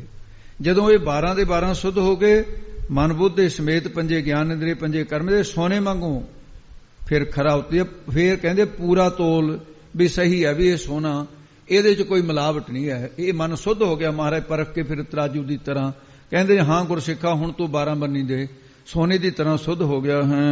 ਕੀਮਤ ਕਿਨੇ ਨਾ ਪਾਈਐ, ਉਸ ਵਾਹਿਗੁਰੂ ਦੀ ਕੀਮਤ ਕੋਈ ਨਹੀਂ ਪਾ ਸਕਿਆ ਤੇ ਨਾ ਕੋਈ ਅੱਗੇ ਨੂੰ ਪਾ ਸਕੇਗਾ। ਉਹ ਵਾਹਿਗੁਰੂ ਐਸਾ ਹੈ। ਰਿਦ ਮਾਨਕ ਮੂਲ ਅਮੂਲ, ਉਹ ਜਿਵੇਂ ਮਾਨਕ ਹੁੰਦੇ ਆ ਉਹਨਾਂ ਦੀ ਕਿੰਨਿਆਂ ਹੀ ਬੇਕੀਮਤ ਹੈ ਪ੍ਰਭੂ। ਸਾਰਿਆਂ ਦੇ ਹਿਰਦੇ ਵਿੱਚ ਸੁੱਧ ਸਰੂਪ ਹੋ ਕੇ ਇਸਤਿਤ ਹੋਇਆ ਉਹ ਜੋ ਅਮੋਲ ਮੁੱਲ ਤੋਂ ਰਹਿਤ ਹੈ। ਉਹ ਕਿਸੇ ਸਾਧਨ ਦੇ ਬਦਲੇ ਮੁੱਲ ਨਹੀਂ ਲਿਆ ਜਾ ਸਕਦਾ ਵੀ 100 ਸਮੇਤ ਜਾ ਕਰ ਲੈ ਵੀ ਰੱਬ ਮਿਲ ਜਾਵੇ, ਐ ਨਹੀਂ ਮਿਲਦਾ। ਜਪ ਤਪ ਧੂਣੀਆਂ ਤਾਪਰੀਆਂ ਯੋਗਾ ਅਭਿਆਸ ਕਰ ਲਿਆ, ਇਹ ਸਾਰੇ ਉਹਦੇ ਤੁੱਲ ਉਹਦੇ ਮੁੱਲ ਦੇ ਨਹੀਂ ਹੈਗੇ, ਪਹੁੰਚ ਨਹੀਂ ਸਕਦੇ। ਪ੍ਰੇਮ ਦੇ ਸਹਿਤ ਪ੍ਰੇਮਾ ਭਗਤੀ ਉਹ ਪ੍ਰਮਾਣਿਕ ਹੈ। ਭਾਈ ਰੇ ਹਰ ਹੀਰਾ ਗੁਰਮਾਹੇ, ਮਹਾਰਾਜ ਸਾਹਿਬ ਕਹਿੰਦੇ ਹੈ ਭਾਈ ਹਰੀ ਪਰਮੇਸ਼ਰ ਰੂਪੀ ਹੀਰਾ, ਨਾਮ ਰੂਪੀ ਹੀਰਾ ਪਰਮਾਤਮਾ ਦਾ ਗੁਰ ਸਤਿਗੁਰਾਂ ਦੇ ਹਿਰਦੇ ਮਾਹੇ ਵਿੱਚ ਸਾਖਸ਼ਾਤ ਹੈ। ਪਰਮਾਤਮਾ ਰੂਪੀ ਹੀਰਾ ਗੁਰੂ ਦੇ ਹਿਰਦੇ 'ਚ ਸਾਖਸ਼ਾਤ ਪ੍ਰਗਟ ਹੈ। ਸਤ ਸੰਗਤ ਸਤਿਗੁਰ ਪਾਈਐ, ਇਹ ਦਾਤਾਂ ਕਿੱਥੋਂ ਮਿਲਣਗੇ? ਇਹ ਦਾਤ ਸਤਿਗੁਰਾਂ ਦੀ ਸਤ ਸੰਗਤ ਵਿੱਚੋਂ ਤਾਂ ਪਾਈ ਦੀ ਹੈ। ਤੇ ਜੇ ਤੁਸੀਂ ਹਾਂਜੀ ਅਹਨਿਸ ਸ਼ਬਦ ਸਲਾਹੇ, ਜਦੋਂ ਅਹਨਿਸ ਦਿਨ ਰਾਤ ਸਤਿਗੁਰਾਂ ਦੇ ਸ਼ਬਦ ਨੂੰ ਸਲਾਹੇਗਾ, ਭਾਵ ਕੀ ਹੈ? ਸੰਕਲਪ ਰਹਿਤ ਹੋ ਕੇ ਦਿਨ ਰਾਤ ਉਹ ਪ੍ਰਭੂ ਦਾ ਸਿਮਰਨ ਕਰਦੇ ਰਹੀਏ। ਅਸਥਾਈ ਦੇ ਕੇ ਫਰਮਾਉਂਦੇ ਨੇ ਜੀ ਸੱਚ ਵਖਰ ਧਨ ਰਸ ਲੈ। ਇਹ ਭਾਈ ਵਖਰ ਨਾਮ ਸੌਦੇ ਦਾ ਹੁੰਦਾ ਹੈ। ਸੱਚ ਦਾ ਸੌਦਾ ਕਿਹੜਾ? ਨਾਮ ਦਾ। ਪਰਮੇਸ਼ਰ ਦਾ ਨਾਮ ਹੀ ਹੈ ਸੱਚਾ ਸੌਦਾ। ਇਹੀ ਰਾਸ ਸ਼ਰਧਾ ਰੂਪੀ ਪੂੰਜੀ ਤੇ ਨਾਮ ਰੂਪੀ ਧਨ ਲੈ ਕੇ ਇਸ ਦੁਆਰਾ ਸਤਿਗੁਰਾਂ ਪਾਸੋਂ ਤੇ ਫਿਰ ਤੈਨੂੰ ਇਹ ਪ੍ਰਾਪਤੀ ਹੋਏਗੀ। ਪਾਈਆ ਗੁਰ ਪ੍ਰਗਾਸ, ਫਿਰ ਭਾਈ ਇਹ ਸ਼ਰਧਾ ਰੂਪੀ ਜਿਹੜੀ ਪੂੰਜੀ ਹੈ ਨਾਮ ਰੂਪੀ ਧਨ ਦੇ ਦੁਆਰਾ ਤੇ ਫਿਰ ਕੀ ਹੋ ਗਿਆ? ਸਤਿਗੁਰਾਂ ਪਾਸੋਂ ਸਰੂਪ ਦਾ ਪ੍ਰਗਾਸ ਗਿਆਨ। ਪਰ ਵਿਸ਼ੇਸ਼ ਕਰਕੇ ਗਾਸ ਗਿਆਨ ਨੂੰ ਕਹਿੰਦੇ ਨੇ। ਪਰ ਸੰਸਕ੍ਰਿਤ ਦਾ ਪਦ ਹੈ, ਗਾਸ ਫਾਰਸੀ ਦਾ।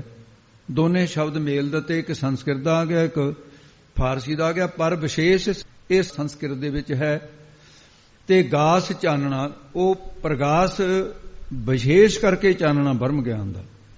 ਜਿਨ੍ਹਾਂ ਦੇ ਮਸਤਕ ਦੇ ਭਾਗ ਜਾਗਦੇ ਆ ਉਹ ਇਸ ਦਾਸ ਦੀ ਪ੍ਰਾਪਤੀ ਕਰਦੇ ਨੇ।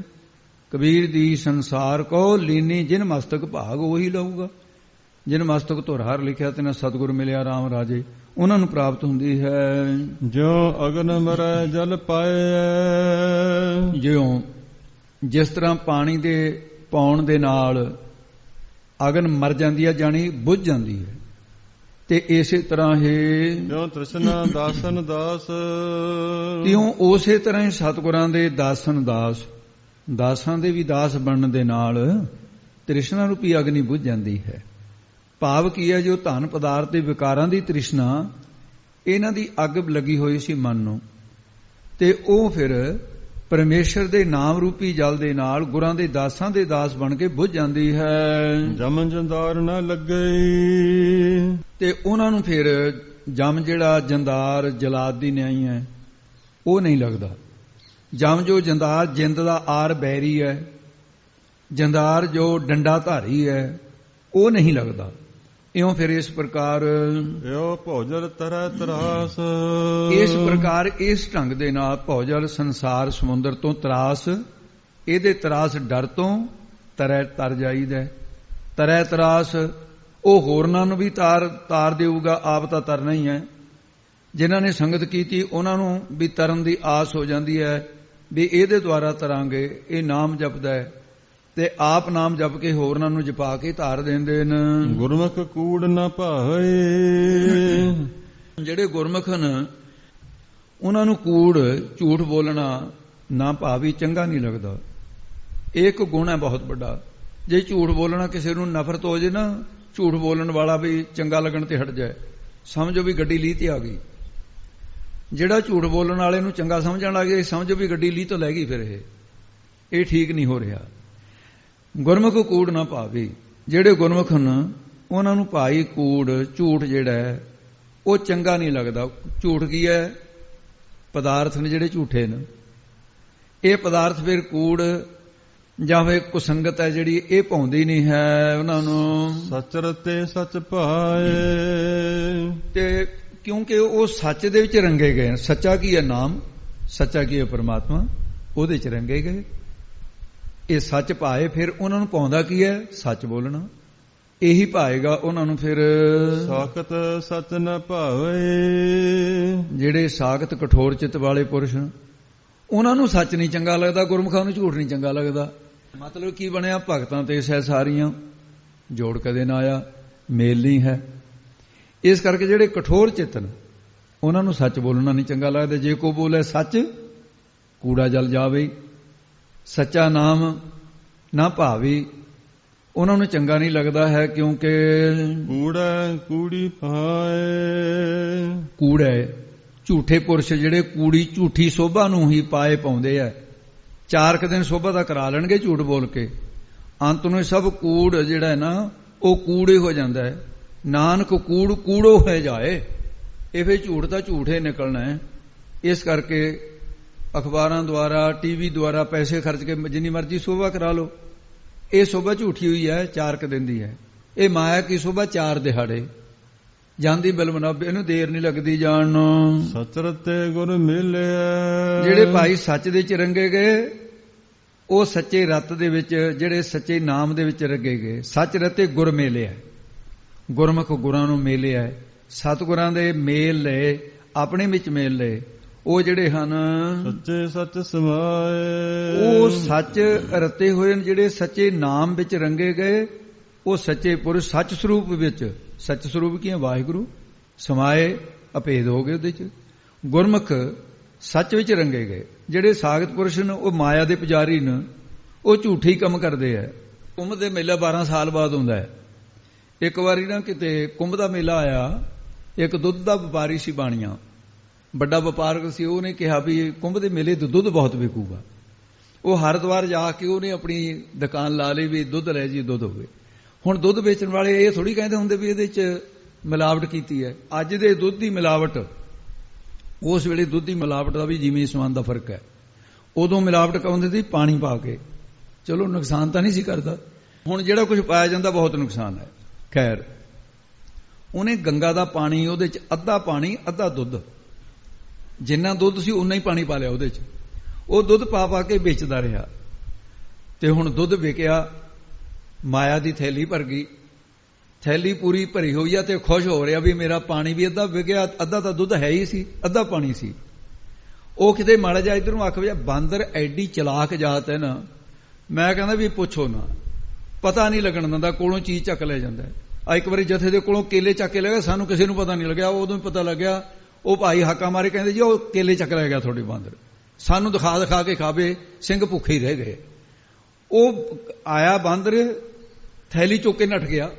ਬਾਣੀਆਂ ਰੌਲਾ ਪਾਉਂਦੇ ਨੇ, ਜਾ ਕੇ ਗੰਗਾ ਦੇ ਕਿਨਾਰੇ ਦਰਖਤ ਖੜਾ ਸੀ, ਉਹਦੇ ਉੱਤੇ ਜਾ ਕੇ ਬੈਠ ਗਿਆ। ਉਹਦੇ ਕਨੀ ਚੜਾਵੇ ਸਮਾਂ ਬਾਂਦਰ ਆਇਆ, ਮੂੰਹ ਕਰ ਕਰਕੇ ਉਹਦੇ ਕਨੀ। ਉਹ ਮਿੰਤਾ ਕਰੇ, ਲਿਆ ਮੈਨੂੰ ਦੇ ਦੇ ਥੈਲੀ, ਉਹ ਦਵੇ ਨਾ। ਉਹਨੇ ਖੋਲੀ, ਉਹਨੇ ਕਿਹਾ ਵੀ ਕੋਈ ਖਾਣ ਵਾਲੀ ਚੀਜ਼ ਹੋਊਗੀ। ਜਦ ਉਹਨੇ ਦੇਖਿਆ ਸੁੰਘਿਆ, ਉਹਦੇ ਖਾਣ ਵਾਲੀ ਤਾਂ ਹੈ ਨਹੀਂ।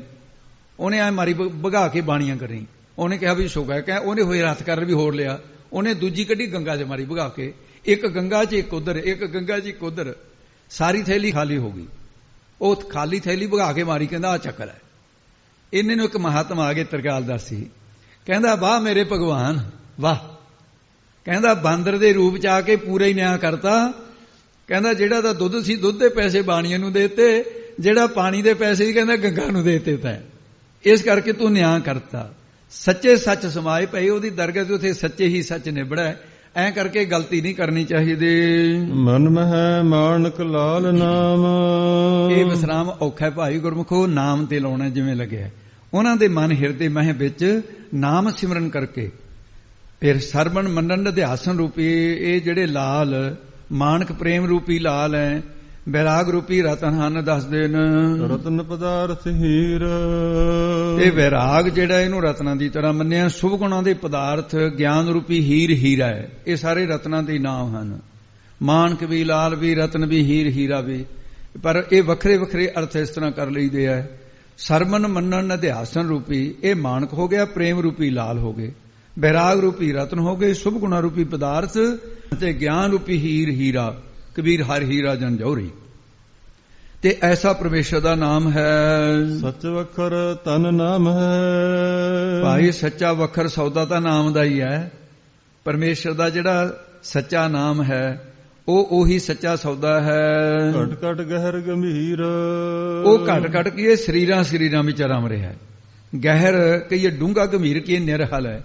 ਗਹਿਰ ਗੰਭੀਰ ਡੂੰਘੇ ਤੋਂ ਡੂੰਘੇ ਦਾ ਅਰਥ ਵੀ ਆ ਕੋਸ਼ਾਂ ਵਿੱਚ। ਨਾਨਕ ਗੁਰਮੁਖ ਪਾਈਐ। ਮਹਾਰਾਜ ਸਾਹਿਬ ਫਰਮਾਉਂਦੇ ਹੈ ਭਾਈ ਸੱਚੇ ਨਾਮ ਨੂੰ ਗੁਰਮੁਖਾਂ ਦੁਆਰਾ ਜਾਂ ਮੁਖੀ ਗੁਰੂ ਸਾਹਿਬ ਦੁਆਰਾ ਪਾਈਦਾ ਹੈ। ਪਰ ਕਿਵੇਂ ਮਿਲਦਾ ਹੈ? ਦਇਆ ਕਰੇ ਹਰ ਹੀਰ। ਜੇ ਹਰ ਪਰਮੇਸ਼ਰ ਹੀਰੇ ਦੀ ਨਿਆਏ ਉਹ ਦਇਆ ਕਰੇ ਤਾਂ ਹੀ ਸਤਿਗੁਰਾਂ ਦੁਆਰਾ ਨਾਮ ਮਿਲਦਾ ਹੈ। ਸ੍ਰੀ ਰਾਗ ਮਹੱਲਾ ਪਹਿਲਾ। ਅੱਗੇ ਫਰਮਾਨ ਕਰਦੇ ਨੇ ਸ੍ਰੀ ਰਾਗ ਵਿੱਚ ਹੀ ਸਤਿਗੁਰੂ ਜੀ, ਭਰਮੇ ਭਾਹੇ ਨਾ ਵਿਜਵੈ। ਇਹ ਭਾਈ ਭਰਮ ਰੂਪੀ ਭਾਏ ਅਗਨੀ ਜਿਹੜੀ ਹੈ ਇਹ ਵਿਜਵੇ ਬੁਝਦੀ ਨਹੀਂ ਹੈ। ਤੇ ਭਾਵੇਂ ਤੂੰ ਦੇਸ਼ਾਂ ਪ੍ਰਦੇਸ਼ਾਂ ਦੇ ਅੰਦਰ ਜੇ ਭਵੈ ਦਸੰਤਰ ਦੇਸ। ਭਰਮਣ ਤੇ ਭਰਮੇ ਕੀ ਭਰਮਣ ਕਰਕੇ ਵੀ ਤ੍ਰਿਸ਼ਨਾ ਰੂਪੀ ਭਾਏ ਅਗਨੀ ਨਹੀਂ ਬੁਝਦੀ। ਭਾਵੇਂ ਦੇਸ਼ ਦਸੰਤਰ ਭਰਮਣ ਕਰਕੇ ਵੇਖ ਲੈ। ਅੰਤਰ ਮੈਲ ਨਾ ਉਤਰੈ। ਜਿਹੜੀ ਜੀਵ ਨੂੰ ਮਨ ਦੇ ਅੰਦਰ ਵਿਕਾਰਾਂ ਦੀ ਮੈਲ ਲੱਗ ਗਈ, ਪਾਪਾਂ ਦੀ ਮੈਲ ਲੱਗ ਗਈ, ਇਹ ਕਦੇ ਨਹੀਂ ਇਸ ਤਰ੍ਹਾਂ ਮਿਟਦੀ ਹੈ। ਤ੍ਰਿਗ ਜੀਵਨ ਤ੍ਰਿਗ ਏਸ। ਤ੍ਰਿਸ਼ਨਾ ਰੂਪੀ ਮੈਲ ਲੱਗੀ ਹੋਈ ਹੈ, ਉਹ ਕਦੇ ਨਹੀਂ ਉਤਰਦੀ। ਇਸ ਲਈ ਉਹਨਾਂ ਮਨਮੁਖਾਂ ਨੂੰ ਜਿਉਣ ਨੂੰ ਤ੍ਰਿਗ ਧਿਰਕਾਰ ਹੈ। ਉਹਨਾਂ ਦੇ ਭੇਖ ਧਾਰਨ ਲਿਬਾਸ ਕਰਨ ਨੂੰ ਵੀ ਧਿਰਕਾਰ ਹੀ ਹੈ ਉਹਨਾਂ ਦੇ ਜੀਵਨ ਨੂੰ। ਹੋਰ ਕਿਤੇ ਭਗਤ ਨਾ ਹੋਵਈ। ਭਾਈ ਹੋਰ ਕਿਤੇ ਵੀ ਇਹ ਭਗਤੀ ਨਹੀਂ ਹੋਊਗੀ। ਜਿੱਥੇ ਮਰਜੀ ਅਜਮੈਸ਼ ਕਰਕੇ ਦੇਖ ਲਓ। ਬਿਨ ਸਤਿਗੁਰ ਕੇ ਉਪਦੇਸ਼। ਸਤਿਗੁਰਾਂ ਦੇ ਦੱਸੇ ਉਪਦੇਸ਼ ਸਿਧਾਂਤ ਉੱਪਰ ਚੱਲ ਕੇ ਭਗਤੀ ਹੋਊਗੀ। ਉਹ ਤੋਂ ਬਿਨਾਂ, ਸਤਿਗੁਰਾਂ ਦੇ ਉਪਦੇਸ਼ ਤੋਂ ਬਿਨਾਂ ਰਹਿਤ ਹੋਰ ਕਿਤੇ ਵੀ ਕਿਸੇ ਸਾਧਨਾ ਦੁਆਰਾ ਜਾਂ ਦੇਵੀ ਦੇਵਤਿਆਂ ਦੀ ਉਪਾਸਨਾ ਦੁਆਰਾ ਜਾਂ ਪਖੰਡੀਆਂ ਦੀ ਪੂਜਾ ਦੁਆਰਾ ਉਹ ਪਰਮੇਸ਼ਰ ਦੀ ਭਗਤੀ ਨਹੀਂ ਹੁੰਦੀ। ਉਹ ਆਪਣੀਓ ਭਗਤੀ ਕਰਾਉਣਗੇ, ਆਪਣੇ ਪੈਰਾਂ ਦੀ ਤਾਂ ਕਰਾ ਲੈਣਗੇ ਭਗਤੀ, 4 ਦਿਨ ਗੁਰੂ ਕਹਾ ਲੈਣਗੇ, ਪਰ ਪ੍ਰਮਾਤਮਾ ਦੀ ਭਗਤੀ ਨਹੀਂ ਹੋਏਗੀ। ਮਨ ਰੇ ਗੁਰਮੁਖ ਅਗਨ ਨਿਵਾਰ। ਇਹ ਮਨ ਗੁਰਮੁਖਾਂ ਦੀ ਸੰਗਤ ਕਰਕੇ, ਗੁਰੂ ਦੁਆਰਾ ਗਿਆਨ ਪ੍ਰਾਪਤ ਕਰਕੇ ਇਹ ਤ੍ਰਿਸ਼ਨਾ ਰੂਪੀ ਅਗਨੀ, ਕਾਮ ਆਦਿਕ ਦੀ ਅਗਨੀ ਨੂੰ ਨਿਵਾਰਨ ਕਰ ਲੈ। ਗੁਰ ਕਾ ਕਹਿਆ ਮਨ ਵਸੈ। ਜੇ ਗੁਰੂ ਦਾ ਕਹਿਆ ਕੀ ਉਪਦੇਸ਼ ਜੇ ਤੇਰੇ ਮਨ ਦੇ ਵਿੱਚ ਵਸ ਜਾਵੇ ਤਾਂ ਫਿਰ ਦੱਸਦੇ ਹਨ ਉਹਨਾਂ ਜਿਗਿਆਸੂਆਂ ਦੇ ਹਿਰਦੇ ਵਿੱਚੋਂ ਹਉਮੈ ਤ੍ਰਿਸ਼ਨਾ ਮਾਰ। ਉਹਨਾਂ ਦੇ ਵਿੱਚੋਂ ਭਾਈ ਫਿਰ ਤ੍ਰਿਸ਼ਨਾ ਰੂਪੀ ਅੱਗ, ਪੰਜੇ ਪ੍ਰਕਾਰ, ਇਹ ਜਿਹੜੇ ਸਾਧ ਸੰਜੀ ਪੰਜੇ ਕਾਮ ਕਰੋ ਲੋਭ ਮੋਹ ਹੰਕਾਰ ਅਗ ਰੂਪਨ ਤੇ 4 ਅਗਨੀਆਂ, ਇਹਨਾਂ ਹੰਗਤਾ ਨੂੰ ਮਾਰ ਲੈਂਦਾ ਹੈ, ਖਤਮ ਕਰ ਲੈਂਦਾ ਹੈ। ਰਹਾਉ ਅਸਥਾਈ ਦੇ ਕੇ ਫਰਮਾਉਂਦੇ ਨੇ ਜੀ, ਮਨ ਮਾਨਕ ਨਿਰਮੋਲ ਹੈ। ਇਹ ਭਾਈ ਮਨ ਰੂਪੀ ਮਾਨਕ ਨਿਰਮੋਲ ਅਮੋਲਕ ਹੈ। ਜੋ ਰਾਮ ਨਾਮ ਜਪ ਕੇ ਹੀ ਪਤ ਇੱਜ਼ਤ ਹੋਊਗੀ ਤੇਰੀ, ਇਹ ਤੋਂ ਬਿਨਾਂ ਨਹੀਂ ਹੋਈ। ਦੱਸਦੇ ਨੇ ਕਿ ਰਾਮ ਨਾਮ ਪਤ ਪਾਏ। ਜੇ ਪਤ ਇੱਜ਼ਤ ਪਾਉਣੀ ਚਾਹੁੰਦਾ ਤਾਂ ਪ੍ਰਭੂ ਨੂੰ, ਪਰਮਾਤਮਾ ਦੇ ਨਾਮ ਨੂੰ ਪ੍ਰਾਪਤ ਕਰ ਲੈ, ਜਾਂ ਪਤ ਪਤੀ ਪਰਮਾਤਮਾ ਨੂੰ ਪਾਏ ਪਾਉਣਾ ਚਾਹੁੰਦਾ ਤਾਂ ਫਿਰ ਪਰਮੇਸ਼ਰ ਵਾਹਿਗੁਰੂ ਦਾ ਜਿਹੜਾ ਨਾਮ ਹੈ ਉਹ ਵੀ ਅਮੋਲਕ ਹੈ। ਇਹ ਮਨੁੱਖਾ ਸਰੀਰ ਦਾ ਮਨ ਵੀ ਅਮੋਲਕ ਹੈ। ਜਿਨ੍ਹਾਂ ਦਾ ਮਨ ਮਾਨਕ ਦੀ ਨਿਆਈ ਅਮੋਲਕ ਹੈ ਉਹ ਰਾਮ ਕਿਉਂ ਸੁੱਧ ਹੋ ਗਿਆ ਨਿਸ਼ਕਾਮ ਕਰਮਾਂ ਦੁਆਰਾ, ਨਿਸ਼ਕਾਮ ਭਗਤੀ, ਨਿਸ਼ਕਾਮ ਸੇਵਾ ਦੁਆਰਾ ਉਹ ਰਾਮ ਪਰਮੇਸ਼ਰ ਦਾ ਨਾਮ ਜਪ ਕੇ ਪਰਲੋਕ ਵਿੱਚ ਪਤ ਇੱਜ਼ਤ ਨੂੰ ਪਾ ਲੈਂਦੇ ਨੇ। ਮਿਲ ਸਤ ਸੰਗਤ ਹਰ ਪਾਈਐ। ਇਹ ਭਾਈ ਸਤ ਸੰਗਤ ਦੁਆਰਾ ਹਰੀ ਪਰਮੇਸ਼ਰ ਨੂੰ ਪਾਈਦਾ ਹੈ। ਗੁਰਮੁਖ ਹਰ ਲਿਵ ਲਾਏ। ਮੁਖੀ ਗੁਰੂ ਸਾਹਿਬ ਦੁਆਰਾ ਹਰੀ ਪਰਮੇਸ਼ਰ ਦੇ ਲਿਵ ਬਿਰਤੀ ਨੂੰ ਲਾਈਦਾ ਹੈ। ਆਪ ਗਿਆ ਸੁਖ ਪਾਇਆ। ਫਿਰ ਆਪਾ ਭਾਵ ਹੰਕਾਰ ਗਿਆ, ਚਲਾ ਗਿਆ ਤੇ ਸੁਖ ਪਾਇਆ, ਸੁਖ ਪ੍ਰਾਪਤ ਹੋ ਗਿਆ। ਫਿਰ ਗਿਆਨੀ ਪੁਰਸ਼ ਨਿਜ ਸਰੂਪ ਵਿੱਚ ਤੇ ਇਉਂ ਅਭੇਦ ਹੋ ਜਾਂਦੇ ਨੇ। ਮਿਲ ਸਲਲ ਸਲਲ ਸਮਾਏ। ਸਮਾਏ ਸਮਾ ਜਾਂਦਾ ਕਿਵੇਂ? ਸਲਲ ਹੈ ਸਲਲ, ਜਿਵੇਂ ਸਲਲ ਪਾਣੀ ਨੂੰ ਕਹਿੰਦੇ, ਪਾਣੀ ਦੇ ਵਿੱਚ ਪਾਣੀ ਮਿਲ ਜਾਂਦਾ ਹੈ। ਤੇ ਜਿਵੇਂ ਨਦੀਆਂ, ਨਾਲੇ, ਗੰਗਾ ਆਦਿ ਵਿੱਚ ਮਿਲ ਜਾਣ ਤਾਂ ਗੰਗਾ ਦਾ ਰੂਪ ਬਣ ਜਾਂਦੀ, ਤੇ ਗੰਗਾ ਸਮੁੰਦਰ 'ਚ ਮਿਲੇ ਸਮੁੰਦਰ ਦਾ ਰੂਪ ਬਣ ਜਾਂਦੀ ਹੈ। ਉਸੇ ਤਰ੍ਹਾਂ ਗਿਆਨਮਾਨ ਪ੍ਰਭੂ ਦੇ ਵਿੱਚ ਅਭੇਦ ਹੋ ਜਾਂਦਾ ਹੈ। ਜਿਉਂ ਮੀਂਹ ਬੁੱਠੇ ਗਲੀਆਂ ਨਾਲਿਆਂ ਟੋਭਿਆਂ ਕਾ ਜਲ ਜਾਏ ਪਵੇ ਵਿੱਚ ਸੁਰਸਰੀ, ਸੁਰਸਰੀ ਮਿਲਤ ਪਵਿੱਤਰ ਪਾਵਨ ਹੋਏ ਜਾਵੇ, ਇਹ ਹੋ ਜਾਂਦਾ ਹੈ। ਜਿਨ ਹਰ ਹਰ ਨਾਮ ਨਾ ਚੇਤਿਓ, ਜਿਨ੍ਹਾਂ ਨੇ ਮਨਮੁਖਾਂ ਨੇ ਹਰੀ ਪਰਮੇਸ਼ਰ ਦੇ ਨਾਮ ਨੂੰ ਕਦੇ ਚੇਤੇ ਹੀ ਨਹੀਂ ਕੀਤਾ ਹੈ, ਸਿਮਰਿਆ ਹੀ ਨਹੀਂ ਹੈ, ਸੋ ਔਗਣ ਆਵੇ ਜਾਏ। ਉਹ ਤਾਂ ਭਾਈ ਔਗਣਾ ਕਰਕੇ ਨਾ ਜੰਮਣ ਮਰਨਗੇ, ਔਗਣਾ ਕਰਕੇ ਸਦਾ ਆਉਂਦੇ ਜਾਂਦੇ ਰਹਿਣਗੇ। ਜੰਮ ਕੇ ਆ ਕੇ ਜਨਮ ਹੋ ਗਿਆ, ਆ ਗਏ ਜਨਮ ਦੇ ਵਿੱਚ, ਮਰ ਕੇ ਚਲੇ ਗਏ। ਇਹ ਆਉਣਾ ਜਾਣਾ ਉਹਨਾਂ ਦਾ ਜਨਮ ਦੇ ਮਰਦੇ ਰਹਿਣਗੇ। ਜਿਸ ਸਤਿਗੁਰ ਪੁਰਖ ਨਾ ਭੇਟਿਓ, ਜਿਨ੍ਹਾਂ ਨੂੰ ਸਤਿਗੁਰੂ ਪਰਮੇਸ਼ਰ ਵਾਹਿਗੁਰੂ ਦਾ ਵਿਆਪਕ ਦਾ ਸਰੂਪ ਸਤਿਗੁਰੂ ਸਰਗੁਣ ਸਰੂਪਨ ਭੇਟਿਓ ਨਹੀਂ ਮਿਲਿਆ, ਜਿਨ੍ਹਾਂ ਨੇ ਸਤਿਪੁਰਖ ਨੂੰ ਕਦੀ ਭੇਟਿਓ ਭੇਟਾ ਨਹੀਂ ਦਿੱਤੀ, ਭਾਵ ਕਿ ਉਹਨਾਂ ਦਾ ਸਤਿਕਾਰ ਹੀ ਨਹੀਂ ਕੀਤਾ ਹੈ। ਤੋ ਐਸੇ ਜਿਹੜੇ ਮਨਮੁਖ ਹਨ, ਸੋ ਭੋਜਲ ਪਚੈ ਪਚਾਏ, ਉਹ ਤਾਂ ਭੋਜਲ ਸੰਸਾਰ ਦੇ ਵਿੱਚ ਆਪ ਛੱਡਦੇ ਨੇ, ਖੱਚਤ ਹੋਏ ਨੇ, ਹੋਰਨਾਂ ਨੂੰ ਵੀ ਪਚਾਏ ਖੱਚਤ ਕਰਦੇ ਆ, ਸੜਦੇ ਰਹਿੰਦੇ ਨੇ। ਉਹ ਲੋਕ ਪਰਲੋਕ ਦੇ ਵਿੱਚ ਤੇ ਸੜਦੇ ਹੀ ਰਹਿਣਗੇ। ਇਹੋ ਮਾਨਕ ਜੀਓ ਨਿਰਮੋਲ ਹੈ, ਇਹ ਮਨੁੱਖਾ ਜੀਓ ਜ਼ਿੰਦਗੀ ਮਾਨਕ ਦੀ ਨਿਰਮੋਲਕ ਅਮੋਲਕ ਹੀ ਹੈ, ਮੁੱਲ ਨਹੀਂ ਹੈ ਇਹਦਾ ਕੋਈ। ਮਨੁੱਖਾ ਸਰੀਰ ਦਾ ਕਾਹਦਾ ਮੁੱਲ ਹੈ? ਇੱਕ ਸਵਾਸ ਦਾ ਮੁੱਲ ਨਹੀਂ ਹੈ। ਇਉਂ ਫਿਰ ਇਹ ਜਾਂਦਾ ਕਿਵੇਂ ਹੈ? ਜੋ ਕੌਡੀ ਬਦਲਾ ਜਾਏ, ਤੇ ਇਹ ਫਿਰ ਮਾਇਆ ਰੂਪੀ ਕੌਡੀ, ਪਦਾਰਥਾਂ ਰੂਪੀ ਕੌਡੀ, ਕੌਡੀਆਂ ਦੇ ਬਦਲੇ ਉਹਦੇ ਵਿੱਚ ਹੀ ਜਾ ਰਿਹਾ ਹੈ। ਭਾ ਮਨੁੱਖਾ ਸਰੀਰ ਕੀਮਤੀ ਜਨਮ ਹੈ, ਐਵੇਂ ਅਜਾਈ ਜਾਏ, ਰਹਿਣ ਗਵਾਈ ਸੋਏ ਕੇ ਦਿਵਸ ਗਵਾਇਆ ਖਾਏ, ਹੀਰੇ ਜੈਸਾ ਜਨਮ ਹੈ, ਜਾਂਦਾ ਕਿਵੇਂ? ਕੌਡੀ ਬਦਲੇ ਜਾਏ। ਇਉਂ ਜਾ ਰਿਹਾ ਹੈ। ਜਿਨ੍ਹਾਂ ਸਤਿਗੁਰ ਰਸ ਮਿਲੇ, ਜਿਨ੍ਹਾਂ ਨੂੰ ਗੁਰਮੁਖਾਂ ਨੂੰ ਕਾਮ ਆਦਿਕ ਵਿਕਾਰਾਂ ਦੀ ਨਿਵਰਤੀ ਕਰਕੇ ਸਤਿਗੁਰਾਂ ਪਾਸੋਂ ਬ੍ਰਹਮਾਨੰਦ ਰੂਪੀ ਰਸ ਪ੍ਰਾਪਤ ਮਿਲਿਆ, ਪ੍ਰਾਪਤ ਹੋ ਗਿਆ ਹੈ। ਸੇ ਪੂਰੇ ਪੁਰਖ ਸਜਾਨ, ਉਹ ਤਾਂ ਭਾਈ ਸਿਆਣੇ ਨਿਕਲੇ, ਸਜਾਨ ਪੁਰਖ ਨੇ, ਜਿਨ੍ਹਾਂ ਨੇ ਸਤਿਗੁਰੂ ਨੂੰ ਮਿਲ ਕੇ ਨਾਮ ਜਪ ਕੇ ਸੁਖ ਪ੍ਰਾਪਤ ਕਰ ਲਿਆ। ਕਹਿੰਦੇ ਤੂੰ ਸਿਆਣਾ ਰਿਹਾ ਵੀ ਬਚ ਗਿਆ।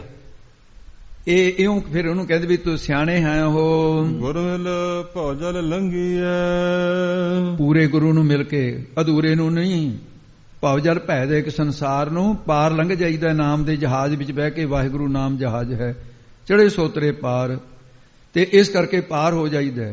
ਫਿਰ ਅੱਗੇ ਸੱਚੀ ਦਰਗਾਹ ਵਿੱਚ ਦਰਗਾਹ ਪਤ ਪ੍ਰਵਾਨ, ਪ੍ਰਭੂ ਦੀ ਸੱਚੀ ਦਰਗਾਹ ਪਚ ਇੱਜ਼ਤ ਦੇ ਸਹਿਤ ਪ੍ਰਮਾਣਿਕ ਹੋ ਜਾਂਦੇ ਨੇ। ਇਸ ਲੋਕ ਵਿੱਚ ਪਤ ਰਹਿ ਜਾਂਦੀ ਹੈ, ਪਰ ਲੋਕ ਦੇ ਵਿੱਚ ਉਹ ਪ੍ਰਮਾਣਿਕ ਹੋ ਜਾਂਦੇ ਹਨ। ਨਾਨਕ ਦੇ ਮੁਖ ਉਜਲੇ, ਭਾਈ ਉਹਨਾਂ ਦੇ ਮੁਖ ਉਜਲੇ ਕਹੀਏ ਨਾ, ਉਜਾਲੇ ਵਾਲੇ। ਉਜਾਲਾ ਕੀ? ਜਸ ਵਾਲਾ। ਦਾਗ ਨਹੀਂ ਵਿਕਾਰਾਂ, ਦਾਗ ਦੋਸ ਮੋਂ ਚਲਿਆ ਲਾਏ, ਦਰਗਾਹ ਵੈਸਣ ਨਾਹੀ ਜਾਏ। ਦਰਗਾਹ 'ਚ ਨਹੀਂ ਟਿਕਾਣਾ ਮਿਲਦਾ।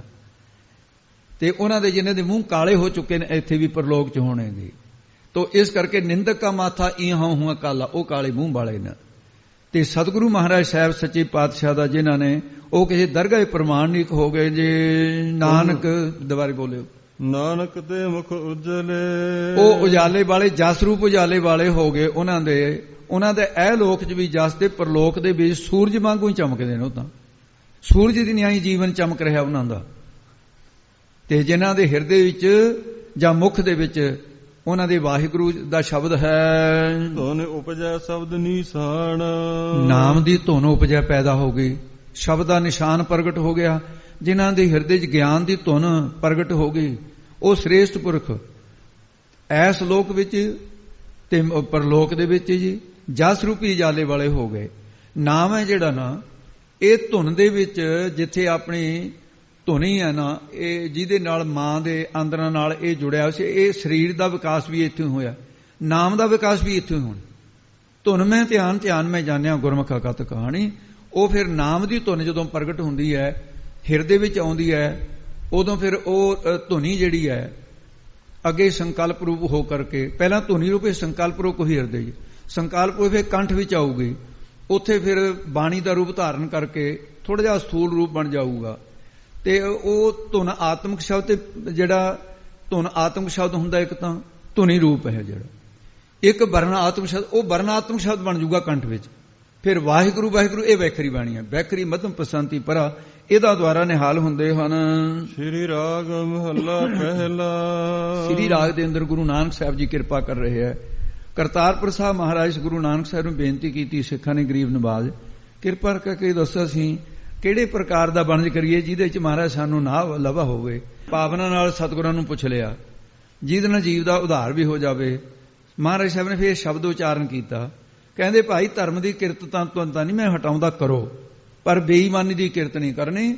ਪਰ ਅਸਲ ਦੇ ਵਿੱਚ ਤਾਂ ਜੇ ਵਪਾਰ ਬਾਰੇ ਪੁੱਛਿਆ ਮੈਂ ਦੱਸਦਾ ਹਾਂ।